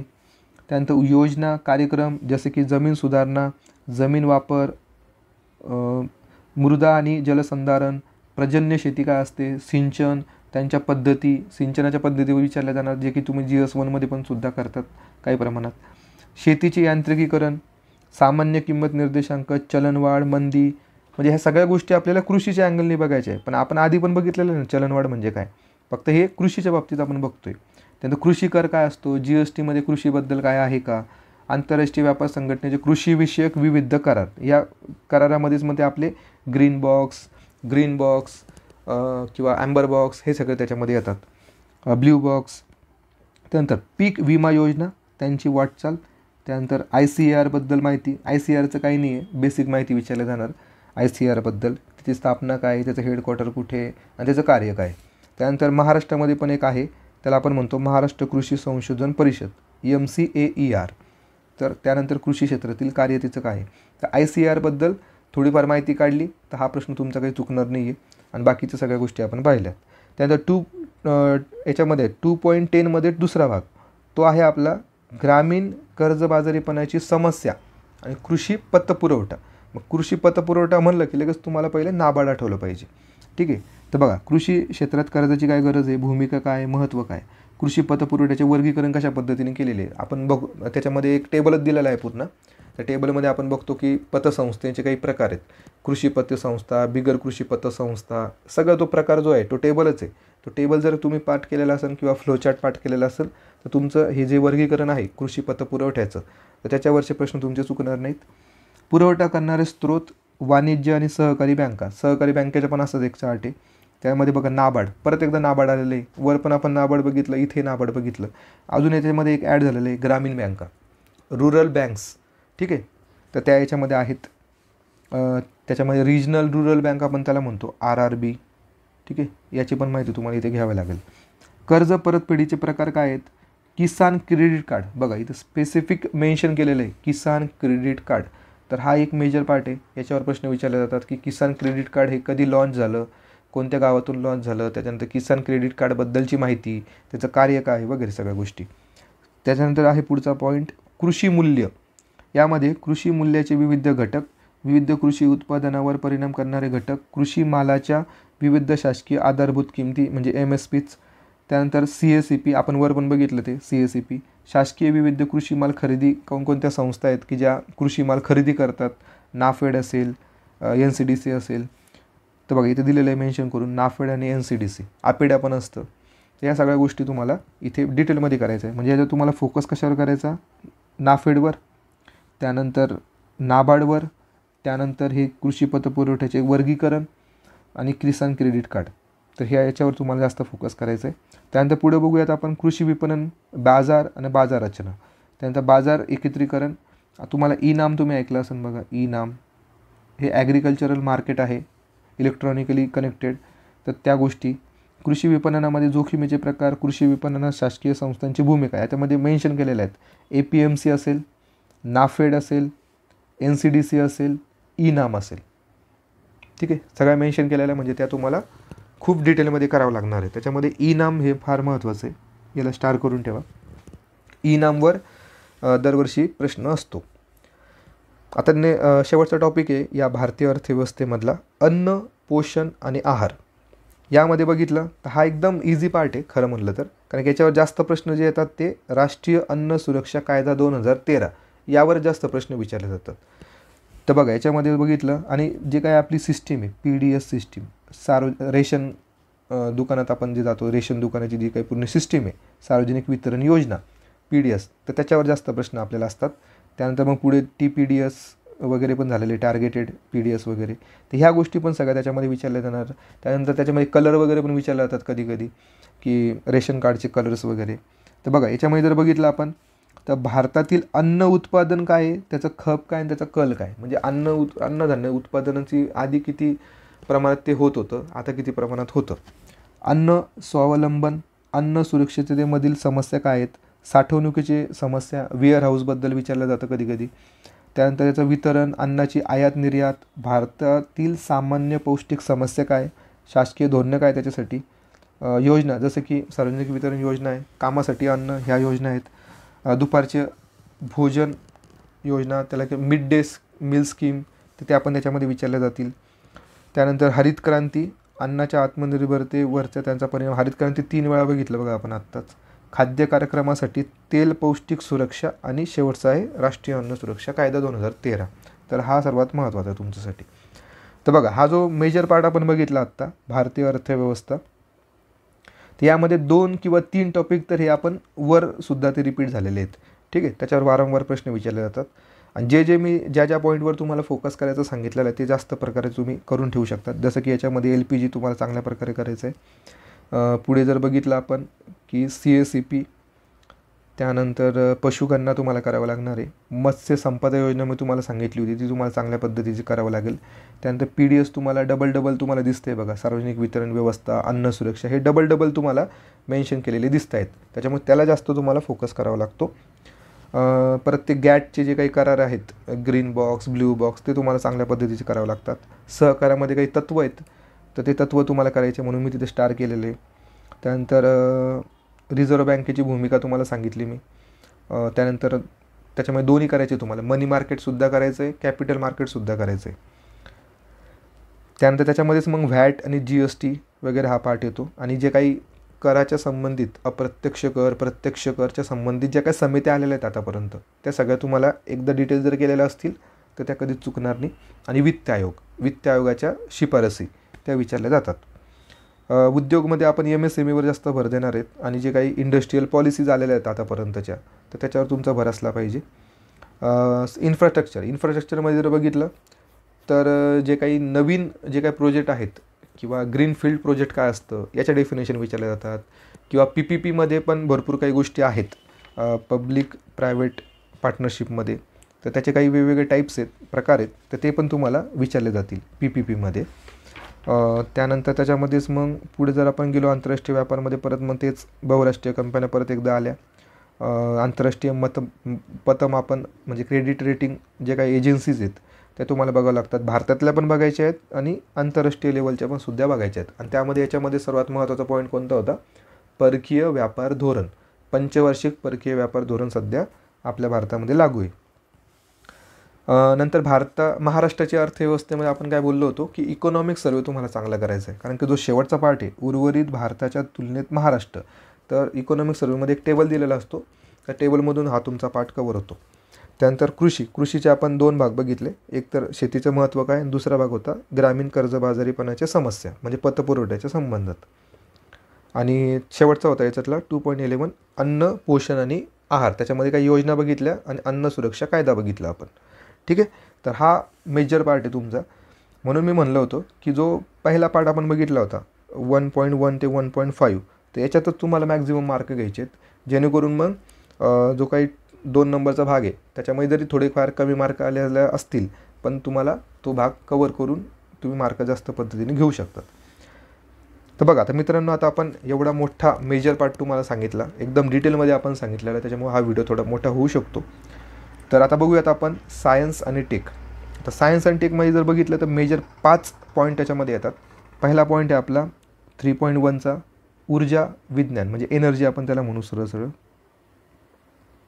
दुसरा जो भाग आहे आपला 3.2चा कम्प्युटर आणि IT आपण त्याला म्हणू सरळ. त्यानंतर 3.3 आहे तुमचा स्पेस अँड टेक्नॉलॉजी.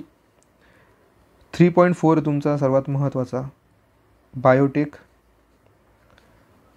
त्याच्यामध्ये बघा 10 पॉईंट आहेत टोटल. याच्यामध्ये 10 पॉईंट आहेत टोटल. आणि त्यानंतर आहे तुमचं 3.5, ज्यामध्ये आपण न्यूक्लिअर पॉवर प्लांट सगळे येतात त्याच्यामध्ये. आणि शेवटचा आहे 6 नंबरचा, ज्यामध्ये आपलं आहे आपत्ती व्यवस्थापन. आणि आपत्ती व्यवस्थापनचे जे प्रश्न असतात ते जास्त करून प्रिव्हियस इयर क्वेश्चन पेपर असतात किंवा प्रिव्हियस इयर क्वेश्चन पेपरवरचेच काही क्वेश्चन असतात ते रिपीट झालेले असतात. ठीक आहे, त्याच्यामध्ये बेसिकली त्यांचा भर असतो की डेटवर. ठीक आहे, आता हा जो पार्ट आहे पूर्ण हा आपण इंग्लिशमध्ये घेऊयात, जेणेकरून तुम्हाला चांगलं समजेल. ठीक आहे, तर बघा आता इंग्लिशमध्ये आपण बघूयात कसा पार्ट आहे. एनर्जीमध्ये जर आपण पाहिलं तर 2 भाग याच्यामध्ये दिलेले आहेत एनर्जीमध्ये. एक आपल्या असतं कन्व्हेशनल एनर्जी सोर्सेस आणि एक असतात नॉन कन्व्हेशनल एनर्जी सोर्सेस. मग कन्व्हेशनलमध्ये त्यांनी एकदम बेसिक दिलेले आहेत पार्ट, फॉसिल फ्यूल, त्यानंतर त्याचं combustion, thermal, hydro power, essential fluid mechanics आणि त्याचं कन्व्हर्जन. त्याच्यामध्ये बघा मेन्शन काय केलेलं आहे आपल्याला, टायडल पॉवर किंवा त्याला आपण म्हणतो वेव्ह पॉवर. वेव्ह पॉवर म्हणजे काय, आपली समुद्राची. आणि टायडल पॉवर म्हणजे काय, आपलं विंड जे आपण बघतो, पवन पवन ऊर्जा आपण त्याला म्हणतो. आणि हायड्रो पॉवर म्हणजे तुम्हाला माहिती आहे जलविद्युत केंद्र. तर आता हे याच्यावरचे मेजर भाग काय असतात विचारलं काय जातात की थर्मल पॉवर प्लांटमधले काही कंपोनंट हे याच्यामध्ये विचारले जाणार. त्यानंतर हायड्रो पॉवर प्लांटमधले काही म्हणजे काही कंपोनंट असतात ते तुम्हाला विचारले जाणार. समजा हायड्रो, इथे एक एक्झाम्पल घेतो मी फक्त हायड्रो पॉवरचं. समजा इथं तुमचा डॅम आहे, इथं तुम्ही तुमचं वॉटर स्टोअर करून ठेवलेलं आहे. या पाईपमधून ते आलेलं आहे पाणी आल्याच्यानंतर इथं आपण काय करतो, टर्बाईन हे पाण्यामुळे फिरलं जातं. इथे मग आपण जनरेटर बसवलेलं असतं. हे जनरेटर फिरल्यामुळे काय होणार, तुमची इलेक्ट्रिसिटी जनरेट होणार आणि ती कुठे देणार तुम्ही तुमच्या ग्रीडला देणार. ठीक आहे, इलेक्ट्रिसिटी ग्रीड याला तुम्ही ती इलेक्ट्रिसिटी देणार. तर याच्यातले जे कंपोनंट असतात म्हणजे टर्बाईनचं लोकेशन काय आहे, जनरेटरचं लोकेशन काय आहे. ठीक आहे, मग इथलचा जो काही वरचा पार्ट आहे की याच्यामध्ये आपण MGS हा फॉर्म्युला वापरतो. ठीक आहे, पोटेन्शियल एनर्जी आपण त्याला म्हणतो. पोटेन्शियल एनर्जी काय असतं, त्यानंतर कायनेटिक एनर्जी काय असतं, हा जो काही बेसिक पार्ट असतो कोणत्या पण पॉवर प्लांटचा, तर तो तुम्हाला विचारला जाणार. थर्मल पॉवर प्लांटमध्ये काय कोणकोणत्या गोष्टी यूज केल्या जातात. थर्मल पॉवर प्लांटमध्ये तुम्हाला बॉयलर यूज होतं. ठीक आहे, त्याच्यामध्ये कोल यूज होत असतं. मग कोलचे प्रकार पण तुम्हाला विचारले जाऊ शकतात. ठीक आहे, तर हा जो पॉईंट आहे तर तो तुम्हाला इथे जास्त प्रकारे विचारला जाणार कन्व्हेशनलमध्ये. आता नॉन कन्व्हेशनलमध्ये जर आपण बघितलं तर solar, wind, tidal, geothermal, biomass. तर मागच्या वेळेस तुम्हाला माहीत असेल की बायोमासचं ती संरचना विचारली होती की कशा पद्धतीने ते बायोमास असतं, म्हणजे त्याला आपण बायोगॅस प्लांट जो म्हणतो तो कशा पद्धतीने सेटअप केलेला असतो, तर त्याचं स्ट्रक्चर विचारलं होतं. त्यानंतर बायोगॅस, पेट्रो प्लांट्स कोणकोणते आहेत, त्याच्यामध्ये मग जनरेशन असतात ते विचारले जातात. Other renewable energy sources like a by product of cane sugar, त्याला आपण साखरेची मळी वगैरे म्हणतो, त्याच्यापासून बनवलेले बाय प्रोडक्ट, क्रॉप्सपासून बनवलेले बाय प्रोडक्ट, त्याच्यापासून पण आपण काय करतो एनर्जी तयार करत असतो. सोलार गॅजेट्स आहेत like a solar cooker, water heater आणि सोलार ड्रायर. ज्या अर्थी त्यांनी हे मेन्शन केलेलं आहे, ज्या अर्थी आपल्याला त्याचं सगळे कंपोनंट बघणं गरजेचं असतात. म्हणजे जर ते म्हणतायत की सोलार कुकर आम्ही मेन्शन केलेलं आहे सिलेबसमध्ये, त्यानंतर सोलार हीटर मेन्शन केलेलं आहे आणि सोलार ड्रायर मेन्शन केलेलं आहे, तर याचं सगळं तुम्हाला डायग्राम बघणं फार गरजेचं आहे. कारण की कधी डायरेक्टली डायग्रामवर प्रश्न विचारले जातात. ठीक आहे, तर सोलार कुकर, सोलार हीटर आणि सोलार ड्रायर. त्यानंतर एनर्जी क्रायसिस काय आहे इंडियामध्ये, गव्हर्मेंट पॉलिसीज काय आहे एनर्जीच्या बाबतीत, त्याच्यामध्ये मग या संस्था आहेत काही MNRE. ठीक आहे, तर रिन्युएबल एनर्जीचं मिनिस्ट्री आहे ती, तर ती तिथे मेन्शन केलेली आहे. त्यानंतर मेडा आहे एक संस्था आहे, IREDA नावाची संस्था आहे, तर या संस्था इथे मेन्शन केलेल्या आहेत. पुढे जर बघितलं तर थर्मल आणि हायड्रो इलेक्ट्रिक पॉवर प्रोग्राम कोणकोणते भारतातले, पॉवर डिस्ट्रीब्युशन कशा पद्धतीने होतं, नॅशनल ग्रीड काय असतं, ऑफ ग्रीड काय असतं आणि ऑन ग्रीड काय असतं, तर हा पार्ट तुम्हाला इथे कवर करावा लागतो. पुढे आहे PV सिस्टीम, फोटो व्होल्टाईक सिस्टीम आपण त्याला म्हणतो. Institution working in energy security research and development, याच्यामध्ये काम करणाऱ्या ज्या संस्था आहेत संशोधन आणि विकासमध्ये, त्या तुम्हाला विचारल्या जातात. याच्यामध्ये बेसिकली तुम्हाला जास्त जे काही तुम्हाला फोकस करायचं आहे तो सोलारवर करायचा आहे. सोलारच्या नंतर तुम्हाला बायोगॅसवर जास्त फोकस करायचा आहे आणि बायोगॅसच्या नंतर टायडलवर. तर हा जो मेजर पार्ट आहे तर तो तुम्हाला जर केला तर तुम्ही बऱ्यापैकी मार्क याच्यामध्ये घेऊ शकतात. आणि याच्यातले जे काही संस्था यांनी मेन्शन करून दिलेल्या आहेत तर त्या तुम्हाला बघणं गरजेचं आहे. जी काही रिन्युएबल एनर्जीची जी मिनिस्ट्री आहे तर त्याची स्थापना कधी झालेली आहे, त्याचे सध्या मंत्री कोण आहेत, त्याचं कार्य काय आहे, त्याच्यामध्ये कोणकोणते डिपार्टमेंट येतात, तर त्या पण गोष्टी तुम्हाला इथे कराव्या लागतील. पुढे आहे 3.2. तर 3.2चा जर मेजर पार्ट बघितला तर तुम्ही तो सचिन भस्के सरांच्या पुस्तकातून करू शकतात. त्या पुस्तकामध्ये दिलेला आहे तो बऱ्यापैकी पार्ट. तर बघा त्याच्यामध्ये पहिले इंट्रोडक्शन आहे, त्याच्यामध्ये तुम्हाला कम्प्युटर हार्डवेअर, सॉफ्टवेअर आणि ॲक्सेसरीज याचं एकदम बेसिक क्वेश्चन विचारला जाईल की खालीलपैकी कोणते सॉफ्टवेअरचे प्रकार आहेत, खालीलपैकी कोणाला आपण हार्डवेअर म्हणायचं, कोणाला सॉफ्टवेअर म्हणायचं, ह्या गोष्टी किंवा ॲक्सेसरीजवर पण प्रश्न विचारले जातात. त्यात सगळ्यात मेजर पार्ट जो आहे तो आपला आहे कम्युनिकेशन. ठीक आहे, कम्युनिकेशनमध्ये जर बघितलं तर आपल्याला दिसतं आहे त्याच्यामध्ये आहे नेटवर्किंग सर्वात मेजर पार्ट. त्याच्यामध्ये 2 प्रकारचे नेटवर्किंग असतात, वायरवालं आणि वायरलेसवालं. ठीक आहे, त्याच्यानंतर इंटरनेट मेजर पार्ट आहे.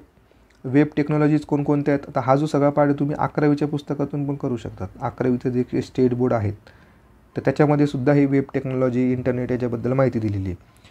स्टॅटिक आणि डायनॅमिक वेब पेजेस काय असतात, वेब होस्टिंग काय असतं, इथं स्पेसिफिक मेन्शन केलेलं आहे वेब होस्टिंग. त्याच्यामुळे तुम्ही जर गुगलवर जरी टाकलं की what is a web hosting तरी तुम्हाला बऱ्यापैकी माहिती याच्यावरची भेटून जाते. असं काही डिटेलमध्ये विचारलं जात नाही पेपरमध्ये, एकदम बेसिक त्याच्या संकल्पना काय आहेत, वेब होस्टिंग म्हणजे काय असतं, तर ह्या इथपर्यंतच आयोग गेलेला आहे आतापर्यंत. त्यानंतर लेटेस्ट टूल्स आणि टेक्नॉलॉजीज, ह्याच्यामध्ये क्लाउड कम्प्युटिंग म्हणजे काय असतं, ज्याच्यामध्ये आपण डेटा वगैरे स्टोरेज करून ठेवू शकतो ऑनलाईन. सोशल नेटवर्किंगचे साईट जे आहेत, समजा आता ट्विटर असेल, फेसबुक असेल, तर ह्या ज्या काही सोशल नेटवर्किंगच्या साईट आहेत त्यांची स्थापना कधी झालेली, त्याचे इयर आपल्याला विचारले जातात आणि त्याचे फाउंडर कोण होते हे पण आपल्याला विचारलं जाऊ शकतं. त्यामुळे सोशल नेटवर्किंग करताना ही गोष्ट तुम्ही लक्षात ठेवा. त्यानंतर ब्लॉकचेन टेक्नॉलॉजीचे फायदे काय आहेत, ॲप्लिकेशन काय आहे ब्लॉकचेनचे. ब्लॉकचेन तुम्हाला माहिती आहे की ते आपण क्रिप्टोकरन्सीमध्ये ते यूज केलं जातं ब्लॉकचेन. बिटकॉईन वगैरे तुम्ही ऐकलं असेल. इंटरनेट ऑफ थिंग्स म्हणजे काय, तुम्ही मोबाईलच्या यूज करून, इंटरनेटचा यूज करून काय करू शकतात, तुमचं घरातले जे काही इलेक्ट्रिकल अप्लायन्सेस असतात, लाईट ऑन करणं, लाईट ऑफ करणं किंवा फॅन चालू करणं, बंद करणं, ह्या सगळ्या गोष्टी ज्या आहेत ते इंटरनेटच्या थ्रू, मोबाईलच्या थ्रू तुम्ही करू शकतात. म्हणजे तुमचं इज ऑफ डुईंग लाईफ अशी होऊ शकते.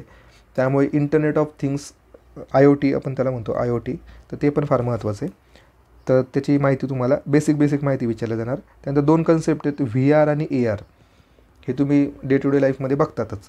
व्हर्च्युअल रिॲलिटी आणि ऑग्युमेंटेड रिॲलिटी, मेटा पण त्याचाच भाग आहे एक. त्यानंतर मेसेजिंग, सर्च इंजिनचे कोणकोणते प्रकार आहेत त्याचे पण प्रकार विचारलेले आहेत भरपूर वेळा. आपल्यालाच फक्त काय माहिती आहे सर्च इंजिनमध्ये, ठीक आहे, आपण फक्त गुगल एवढंच माहिती आहे आपल्याला, ठीक आहे. पण गुगलच्या ऐवजी पण असे भरपूर काही सर्च इंजिन्स आहेत की ते पण फार चांगल्या प्रकारे तुम्हाला माहिती देऊ शकतात. तर त्या सर्च इंजिनची जी काही पूर्ण माहिती ती तुम्हाला काढावं लागेल.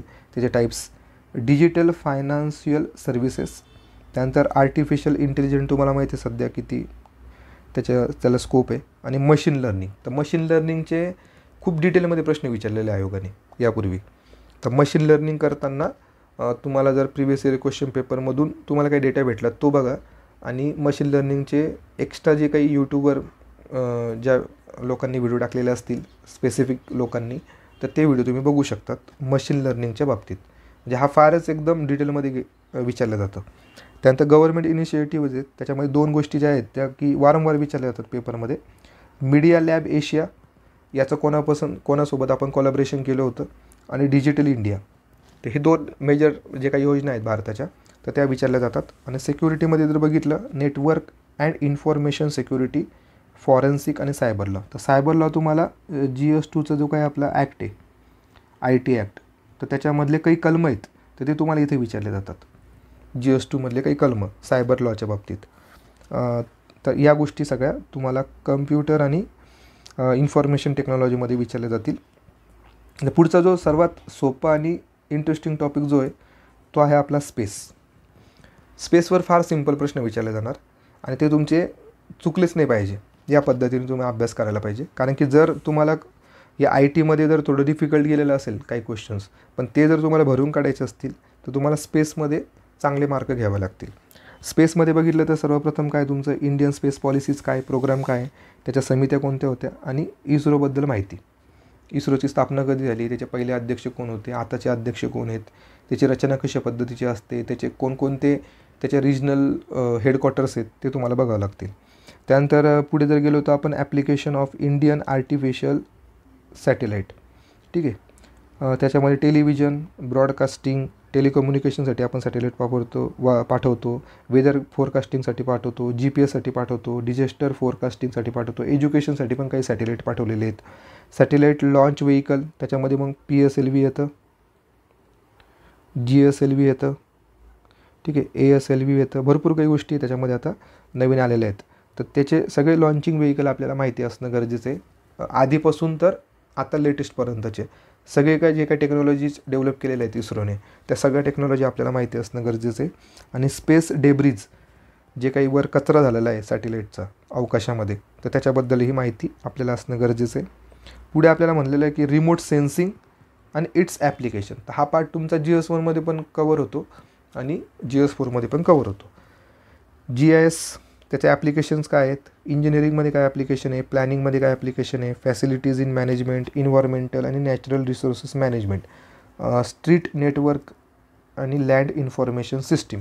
तर ह्या सगळ्या ॲप्लिकेशन कशाचे आहे, GISचे ॲप्लिकेशन आहे. हे तुम्हाला विचारले जाऊ शकतील. आता जो मेजर पार्ट आहे आपला बायोटेक्नॉलॉजी, तो आपण बघूयात. तर बघा, बायोटेक्नॉलॉजीमध्ये आपण बघितलं की 10 भाग आपल्याला दिलेले आहेत. आपण खालून सुरुवात करूयात. तर बघा, 10वा जो भाग आहे तो काय आपला पेटेंट. तर भारतामध्ये पेटेंटचे कायदे कोणते आहेत आणि भारतामध्ये निकष काय, त्यानंतर पेटेंट कायद्याचं कार्यकाल किती असतो, याच्यावरच बेसिकली प्रश्न विचारले जातात पेटेंटमध्ये प्रश्न आले तर. इंट्रोडक्शन ऑफ IPR टाकणं काय असतं, पेटेंटिंग, पेटेंट ॲक्ट. तर पेटेंट ॲक्टवर तुम्हाला जास्त भर द्यायचा आहे. त्यानंतर 9वा जो टॉपिक बघितला आपण, त्याला त्यांनी मेन्शन केलेलं बायोसेफ्टी. तर बायोसेफ्टीमध्ये काही लेवल असतात, बायोसेफ्टी 1, बायोसेफ्टी 2, बायोसेफ्टी 3. याच्यामध्ये कोणकोणत्या गोष्टीचा समावेश होतो याचा एक टेबलच असतो. तो टेबल जर तुम्ही केलेला असेल तर बायोसेफ्टीचे तुमचे प्रश्न बऱ्यापैकी बरोबर येतील. बघा इथे दिलेलं आहे मेन्शन करून, लेवल्स ऑफ स्पेसिफिक ऑर्गॅनिझम. त्याच्यासाठी बायोसेफ्टीचे काही लेवल ठरवलेले असतात, तर ते तुम्हाला विचारले जाणार. त्यानंतर DBT गाईडलाईन्स. ठीक आहे, तर एवढंच पार्ट आहे त्याच्यामध्ये, जास्त काही बेसिक म्हणजे जास्त काही त्याच्यामध्ये डिटेलमध्ये जायचं नाही. त्यानंतर 8 नंबरचा जो टॉपिक आहे बायोटेक्नॉलॉजीमधला तो आहे बायोइथिक्स. ठीक आहे, बायोइथिक्स कशामध्ये, बायोटेक्नॉलॉजीमध्ये. तर हेल्थ केअरमध्ये काय बायोइथिक्स आहेत, म्हणजे काही असे रूल्स सांगितलेले आहेत की जे तुम्ही पाळले पाहिजेत. जर ते फॉलो केलेले नसणार तर ते ह्युमनसाठी काय असू शकतात, हार्मफुल असू शकतात. त्याच्यामुळे काही इथिक्स ठरवून दिलेले आहेत, त्याला आपण बायोइथिक्स असं म्हणतो. जेणेकरून काही रोगांचा स्प्रेड व्हायला नको, ऑर्गॅनिझमचा स्प्रेड व्हायला नको, किंवा काही चुकीचं काही घडायला नको. कारण की कधी आपण असं ऐकतो की जेनेटिकली जर आपण खूपच प्रगती करत गेलेलो असेल आणि जर आपण काही आपल्या ह्युमन जीनमध्ये जर काही त्याच्यामध्ये छेडछाड केलेली असेल तर काय होऊ शकतं, पूर्ण येणारी जी काही पिढी आहे माणसांची, तर ती सगळी काय होऊ शकते, डिस्टर्ब होऊ शकते. त्यामुळे त्याच्यावर कंट्रोल असणं, त्याच्यामध्ये इथिक्स असणं फार गरजेचं असतं. तर त्यासाठी हा टॉपिक आपल्याला दिलेला आहे. आर्टिफिशियल रिप्रोडक्टिव्ह टेक्नॉलॉजी कोणकोणत्या आहेत, IVF वगैरे पण विचारलं जाईल याच्यामध्ये.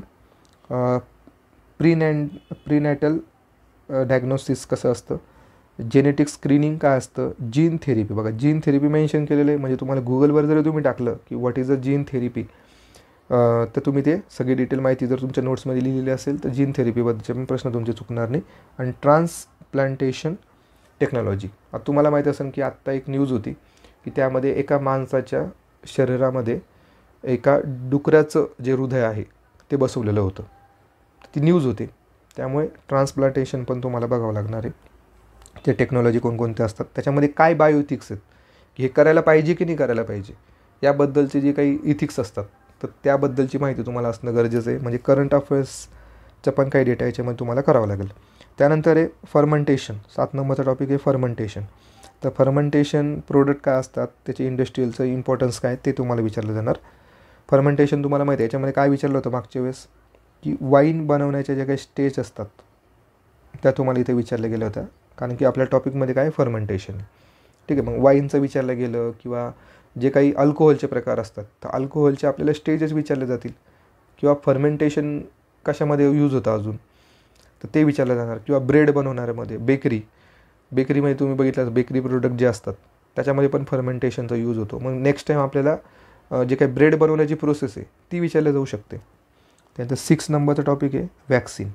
आता वॅक्सिनमध्ये 2 प्रकार त्यांनी दिलेले आहेत, एक कन्व्हेशनल वॅक्सिन आणि मॉडर्न वॅक्सिन. कन्व्हेशनलमध्ये मग जे काही जुने सायंटिस्ट होते त्यांनी जे जुने देवीच्या रोगावर वॅक्सिन शोधून काढली होती, म्हणजे जे काही जुने सायंटिस्ट असतील त्यांनी कोणकोणत्या लसी शोधून काढलेल्या आहेत तर त्याची एक लिस्ट बनवायची आणि प्रिव्हियस इयर क्वेश्चन पेपरमध्ये कोणकोणते आलेले आहेत आतापर्यंत ते बघायच्या. आणि मॉडर्न जे वॅक्सिन आहे त्याच्यामध्ये मग कोरोनाची पण वॅक्सिन तुमची त्याच्यामध्ये मेन्शन होईल, की मग त्याच्यामध्ये काय विचारलं जाणार की यमपॉक्स किंवा कोरोना किंवा बर्ड फ्लू याच्यासाठी कोणत्या वॅक्सिन यूज केल्या जातात, मग ते कशावर बेस आहे, RNAवर बेस आहे की DNA बेस आहे. तर अशा पद्धतीचे बेसिक प्रश्न हे तुम्हाला वॅक्सिनवर विचारले जातील. त्यानंतर 5 नंबरचा टॉपिक आहे आपला application of DNA technology in human and animal. अशा पद्धतीचं मेन्शन केलेलं आहे. त्यामध्ये बघा ट्रान्सजेनिक ॲनिमल्स. ठीक आहे, ट्रान्सजेनिक ॲनिमल्स आहेत काही ॲनिमल असे आहेत की आपण त्यांच्या जीनमध्ये बदल करून त्यांचं निर्मिती केलेली असते. जसं की एक्झाम्पल याचं डॉली शीप. ठीक आहे, ही जी काही डॉली शीप आहे हिची निर्मिती हे जेनेटिकली मॉडिफाईडच्या माध्यमातून केलेली आहे आपण. ठीक आहे, त्यानंतर क्लोनिंग केलं जातं ॲनिमलचं, की तसाच दिसणारा एक दुसरा प्रकारची प्रजाती निर्माण केली जाते, क्लोनिंग. त्यानंतर स्टेम सेल रिसर्च काय असतं? स्टेम सेल तुम्हाला माहिती आहे की स्टेम सेल जर तुम्ही प्रिझर्व करून ठेवलं तर तुम्हाला भविष्यात जे काही डिसऑर्डर होतील, डिसीज होतील ते तुम्हाला क्युअर करता येतील. त्यानंतर ह्युमन DNA प्रोफायलिंग काय असतं? Method and principles of personal identification, त्याच्यामध्ये DNAचा कसा यूज होतो. Applied human genetics. त्यानंतर पॅटर्निटी डायग्नोसिसमध्ये कसं, म्हणजे आता त्याला आपण म्हणतो पॅरेंटियल टेस्ट करायची असेल की तुमचे आईवडील कोण आहेत हे जर तुम्हाला शोधायचं असेल तर त्याच्यामध्ये कशाचा आधार घेतला जातो? DNAचा. Genetic counselling, DNA technology in disease and medicines, serogenetics जर इथं उल्लेख केलेला आहे तर तुम्हाला ते गुगलवर शोधणं फार गरजेचं आहे. सायटोजेनेटिक्स, डिटेक्शन ऑफ कॅन्सर आणि मायक्रोबियल इन्फेक्शन. तर इतका जो मेजर पार्ट त्यांनी इथं मेन्शन करून दिलेला असणार आहे त्याचा अर्थ तुम्हाला तो बघणं फार गरजेचं आहे. याच्यामुळे तुम्ही सरळ गुगल करायचं किंवा मग जे काही बायोटेक्नॉलॉजीची वेबसाईट आहे ती तुम्ही बघू शकतात. आणि याच्यासाठी 2 पुस्तकं आहेत महत्त्वाचे. एक आहे रंजन कोळंबे सरांचं जुनं पुस्तक आहे विज्ञान आणि तंत्रज्ञानाचं, ते तुम्ही म्हणजे रेफर करू शकतात. आणि सध्या तर काही मार्केटमध्ये एवढं चांगल्या प्रकारचं पुस्तक नाही आहे, पण भस्के सरांच्या पुस्तकामध्ये असेल तर तेही तुम्ही रेफर करू शकतात. त्यानंतर आहे 4 नंबरचा टॉपिक इम्युनॉलॉजी. इम्युनॉलॉजीमध्ये काही डायग्नोस्टिक टेक्नॉलॉजी आहेत, ॲनिमल सेल टेक्नॉलॉजी. तर याच्यावरून तुम्ही काय करू शकता, तुमची इम्युनॉलॉजीमध्ये जर बघितलं तर काही समजा इन्सुलिन आहे. इन्सुलिन हे आपण कोणापासून मिळवतो? ॲनिमल सेलपासून मिळवतो. ठीक आहे, तर त्या काही ॲप्लिकेशन ज्या आहेत की ज्या ॲनिमलपासून किंवा ज्या मायक्रो ऑर्गॅनिझमपासून आपण काही गोष्टी मिळवतो आणि त्याचा यूज आपण कशामध्ये करतो? मानवाची प्रतिकारशक्ती वाढवण्यासाठी. तर त्याचे काही एक्झाम्पल आपल्याला विचारले जाऊ शकतात. त्यानंतर 3 नंबरचा सर्वात मेजर पार्ट आहे, त्याला आपण म्हणतो प्लांट टिश्यू कल्चर. त्याला आपण म्हणलेलं आहे PTC. ठीक आहे, PTC हा फार महत्त्वाचा आहे. त्याच्यामध्ये जे काही मॉडर्न टेक्निक्स आहेत त्या ॲप्लिकेशन आणि सेकंडरी मेटाबॉलिटिक्स, म्हणजे जे काही कल्चर तयार करावं लागतं आपल्याला हे करण्यासाठी, प्लांट टिश्यू कल्चर करण्यासाठी, ते त्याचे मीडियम आपल्याला विचारले जातात, टाईप्स ऑफ मीडियम. तर ते जर केलेले असतील तर बऱ्यापैकी हा पार्ट पण तुमचा कवर होतो प्लांट टिश्यू कल्चरचा. तर प्लांट टिश्यू कल्चरचं जर तुम्ही सर्च केलं यूट्यूबवर तर तुम्हाला मल्टिपल व्हिडिओ भेटतील की प्लांट टिश्यू कल्चर हे कशा पद्धतीने होत असतं. त्याच्यामुळे एवढं काही डिटेलमध्ये करायची गरज नसते, तो तुमचा कवर होऊ शकतो. 2 नंबरचा टॉपिक आहे आपला बायोटेक्नॉलॉजी इन ॲग्रिकल्चर. ॲग्रिकल्चरमध्ये कशा पद्धतीने यूज होतो आहे बायोटेक्नॉलॉजीचा. मग त्याच्यामध्ये काय आहे, त्याची हिस्ट्री, बायोपेस्टिसाईड आता सध्या यूज होत आहेत, बायो फर्टिलायझरचे प्रकार तुम्हाला विचारले जातील, बायोफ्युलचे जनरेशन तुम्हाला विचारले जातील, इन्व्हायरमेंटल क्लीनअप काय असतं, बायो रिमेडिएशन तर तुम्ही इन्व्हायरमेंटमध्ये पण वाचलेलं असतं. त्यानंतर बायोडायव्हर्सिटी कन्झर्वेशन. तर बायो रिमेडिएशन तुम्हाला माहिती आहे की बायोटेक्नॉलॉजीचा यूज करून तुम्ही ॲग्रिकल्चरमध्ये भरपूर प्रमाणात डेव्हलपमेंट करू शकतात.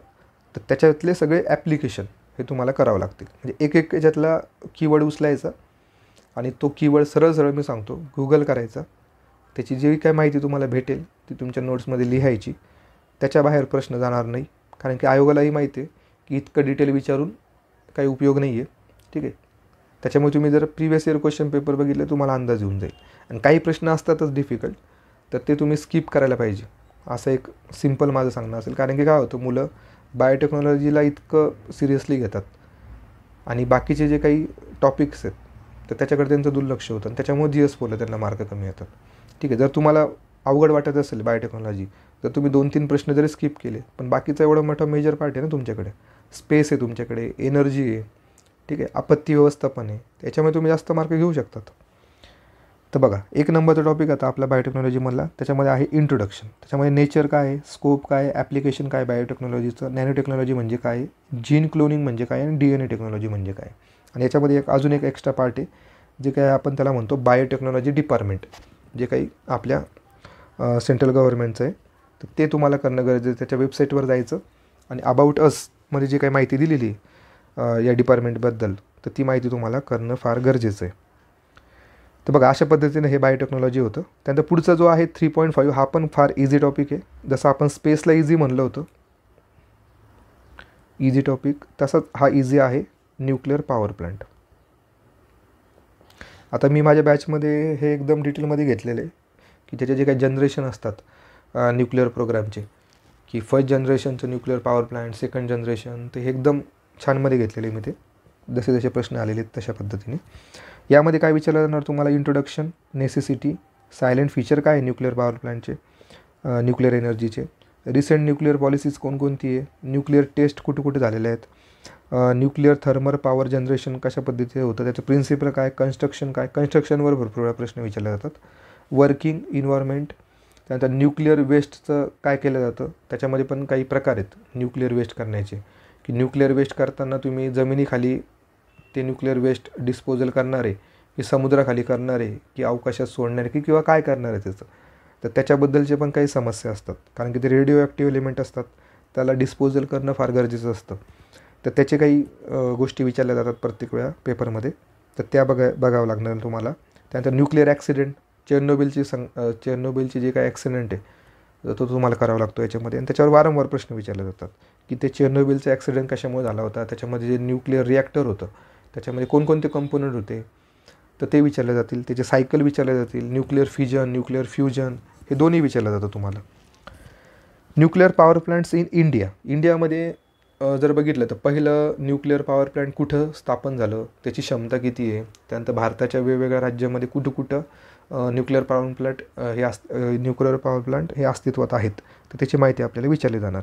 त्याचे location wise, use of nuclear technology like a consumer product, food, agriculture आणि मेडिसिन. म्हणजे आपल्याला एवढं वाटतं की न्यूक्लिअर पॉवर प्लांटचा यूज फक्त एनर्जी मिळवण्यासाठी, इलेक्ट्रिसिटी मिळवण्यासाठी होतो, पण असं नाही. त्याचे पण काही बाय प्रोडक्ट जे असतात किंवा त्याचे असे काही उपयोग असतात ते फूडमध्ये पण उपयोगाचे, ॲग्रिकल्चरमध्ये पण आहे. तुम्हाला हे माहिती असेल की गॅमा रेडिएशन, तर गॅमा रेडिएशन जर आपण बटाट्यावर टाकलं तर काय होतं, बटाट्यांचे जे काही कोंब असतात ते येत नाहीत त्याला. म्हणजे त्याच्यामध्ये म्हणजे फूड इंडस्ट्रीमध्ये पण आपण रेडिओ ॲक्टिव्ह एलिमेंटचा यूज करू शकतो. तर या गोष्टी त्याच्यामध्ये आहेत.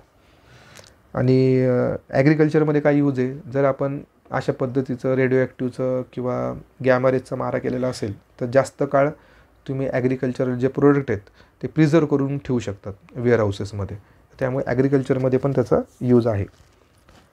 पुढे आहे आपलं शेवटचा पॉईंट 3.6 जो आहे आपला डिझास्टर मॅनेजमेंट म्हणजे आपत्ती व्यवस्थापन. तर बघा हा पार्ट जो आहे डिझास्टर मॅनेजमेंट तो आपण मराठीत बघू. बघा इथे तुम्हाला दिसेल आपत्ती व्यवस्थापन. याच्यामध्ये काय आहे, व्याख्या, पर्यावरणीय तणाव, आपत्तीचे वर्गीकरण. त्याच्यामध्ये नैसर्गिक आपत्ती आहे, त्याच्यामध्ये कारणे, परिणाम, त्याच्या उपाययोजना, भूकंप, सुनामी, महापूर, दरडी कोसळणे, अवर्षण, त्यानंतर वणवा, विजा कोसळणे. आता हे जरी एवढं मोठं पार्ट त्यांनी कवर केलेलं असेल पण त्यांची टेंडन्सी काय असते विचारण्याची, की समजा आता महापूर कुठेतरी आलेला असेल या 2 वर्षात कुठेतरी महापूर आलेला आहे किंवा जर मेजर महापूर कधीतरी आलेला असेल मागच्या 50 वर्षात, तर त्यांचं ते काय विचारणार, इयर विचारणार आपल्याला. ठीक आहे, की कोणत्या वर्षी किंवा कोणत्या तारखेला तो महापूर आला होता किंवा कोणत्या ठिकाणी आला होता. तर या पद्धतीचे प्रश्न याच्यामध्ये असतात. सुनामी कधी आला होता त्याच्याबद्दल विचारलं जाणार. भूकंप या 2 वर्षात कुठं आला होता तो विचारला जाणार. दरडी कुठे कोसळलेल्या होत्या, लँडस्लाईड कुठं झालेलं होतं या 2 वर्षात ते विचारलं जाणार. म्हणजे जे काही घटना घडलेल्या असतात, इन्सिडेंटची तारीख विचारणं आयोगाला फार आवडतं याच्यामध्ये. त्याच्यामुळे ते तारखा करणं फार गरजेचं आहे आणि त्याचं लोकेशन करणं गरजेचं आहे. किंवा रेल्वे अपघात झाला असेल तर ते पण विचारलं जाणार, कारण की इथे पुढे काय आहे, मानवी आपत्ती. मानवी आपत्ती म्हणलं की रेल्वे अपघात पण ते विचारणार. तर बघा याच्यामध्ये काय, वाळवंटीकरण, मृदा धूप, सॉईलचं आपण हे म्हणू धूप झालेली, जंगले, शेती, घरांना लागणाऱ्या आगी ह्या पण त्याच्यामध्ये येणार. दहशतवादी आणि अतिरेकी कारवाया ह्या पण आपण आपत्ती व्यवस्थामध्ये बघतो. त्यामध्ये बॉम्बस्फोट, तर 9/11चं जे आहे ते वारंवार विचारलं जातं. त्यानंतर 1991च्या त्या काळामध्ये जे झालेले मुंबईतले बॉम्बस्फोट तर ते पण याच्यामध्ये विचारले जातात. नागरी भाग, दाट लोकवस्तीचे लक्ष्य करून केलेले हल्ले. त्यानंतर अपघातामध्ये काय येणार, जे की मी आत्ता बोललो रेल्वे अपघात वगैरे ते सगळे याच्यामध्ये येणार. पूल आणि पादचारी पूल कोसळणे, ते मुंबईमध्ये जो पूल कोसळलेला होता त्याच्याबद्दल पण प्रश्न विचारला होता आयोगाने. महाराष्ट्रातील विविध पुलांचे, इमारतींचे, धरणांचे आणि भिंतींचे स्ट्रक्चरल ऑडिट स्ट्रक्चरल ऑडिट काय असतं ही संकल्पना आपल्याला माहिती पाहिजे. बांधकाम अंकेशन म्हणजे स्ट्रक्चरल ऑडिट बांधकामाचं, तर ते करण्याच्या काही गरज आहे, त्याचं काय गरज आहे, ते कशा पद्धतीने केलं जातं. आपत्तीची ओळख, पूर्वकल्पना, वितरण, प्रभाव क्षेत्र, धोके, त्यांचे विश्लेषण आणि आपत्तीविषयक जाणीवा, पूर्वानुमान, मदत आणि कार्य व पुनर्वसन. आता मदतमध्ये काय, NDRF. तर NDRFचा जो कायदा कधी झालेला आहे, NDRFचं जी प्रणाली आहे ती कशा पद्धतीने काम करते, त्याच्यामध्ये कोणकोणते घटक येतात, तर हे सगळे काही गोष्टी आहेत त्या आपण नीट केल्या पाहिजे. मला वाटतं आपत्ती व्यवस्थापनामध्ये तुम्ही आउट ऑफ पण घेऊ शकतात जर प्रॉपर अभ्यास केलेला असेल आणि PYQ जर चांगले केलेले असतील तर तुमचं आपत्ती व्यवस्थापन हे बऱ्यापैकी मार्क देऊन जाणारा टॉपिक आहे. आता बघा याच्यामध्ये आपण आता बघूयात की सायन्स अँड टेकमध्ये मी जे काही 6 टॉपिक सांगितले तुम्हाला, त्याच्यापैकी तुम्ही कोणकोणते मला वाटते की ते इझी असू शकतात. एक आहे आपलं एनर्जी, जो की इझी आहे, मार्क देऊन जाऊ शकतो. स्पेस आहे 3.3, तो तुम्हाला मार्क देणार जास्त प्रमाणात. त्यानंतर आण्विक कार्यक्रम भारताचा तो एक देणार आणि 3.6. म्हणजे 6 पैकी 4 टॉपिक जे आहेत ते तुम्हाला हे मॅक्झिमम मार्क देऊन जाऊ शकतात. फक्त त्याच्यातला जो IT पार्ट आहे आणि बायोटेक्नॉलॉजीचा पार्ट आहे तो थोडा विद्यार्थ्यांना डिफिकल्ट जातो, कारण की कधी आयोग हा डिग्री लेवलचे प्रश्न विचारले जातात, जे की ते आपण त्या फील्डमध्ये नसल्या कारणाने आपल्याला ते थोडे डिफिकल्ट जाऊ शकतात. तर त्याच्यामुळे हा जर 2 पार्ट आपण 2 टॉपिक जर सोडले तर बऱ्यापैकी बाकी सगळं आपण सायन्स अँड टेकमध्ये मॅक्झिमम मार्क आपण त्याच्यामध्ये मिळवता येतील आपल्याला. तर बघा मित्रांनो, अशा पद्धतीने आपण काय केलं आता की सायन्स अँड टेकचा थोडा इंग्लिशमध्ये भाग आपण कवर केला आणि बाकीचे आपण सगळं इकॉनॉमिक्सचं पार्ट कवर केलेलं आहे. तर तुम्हाला जर हा व्हिडिओ नक्की आवडला असेल तर लाईक करा, तुमच्या मित्रांना शेअर करा आणि जर GS4ची बॅच तुम्हाला लावायची असेल तर नक्की लावून टाका. 499मध्ये आपण ही फक्त बॅच ठेवलेली आहे, तुम्हाला नक्कीच याचा फायदा होईल. आणि चॅनलला सबस्क्राईब करायला विसरू नका. व्हिडिओ पूर्ण बघितल्याबद्दल धन्यवाद.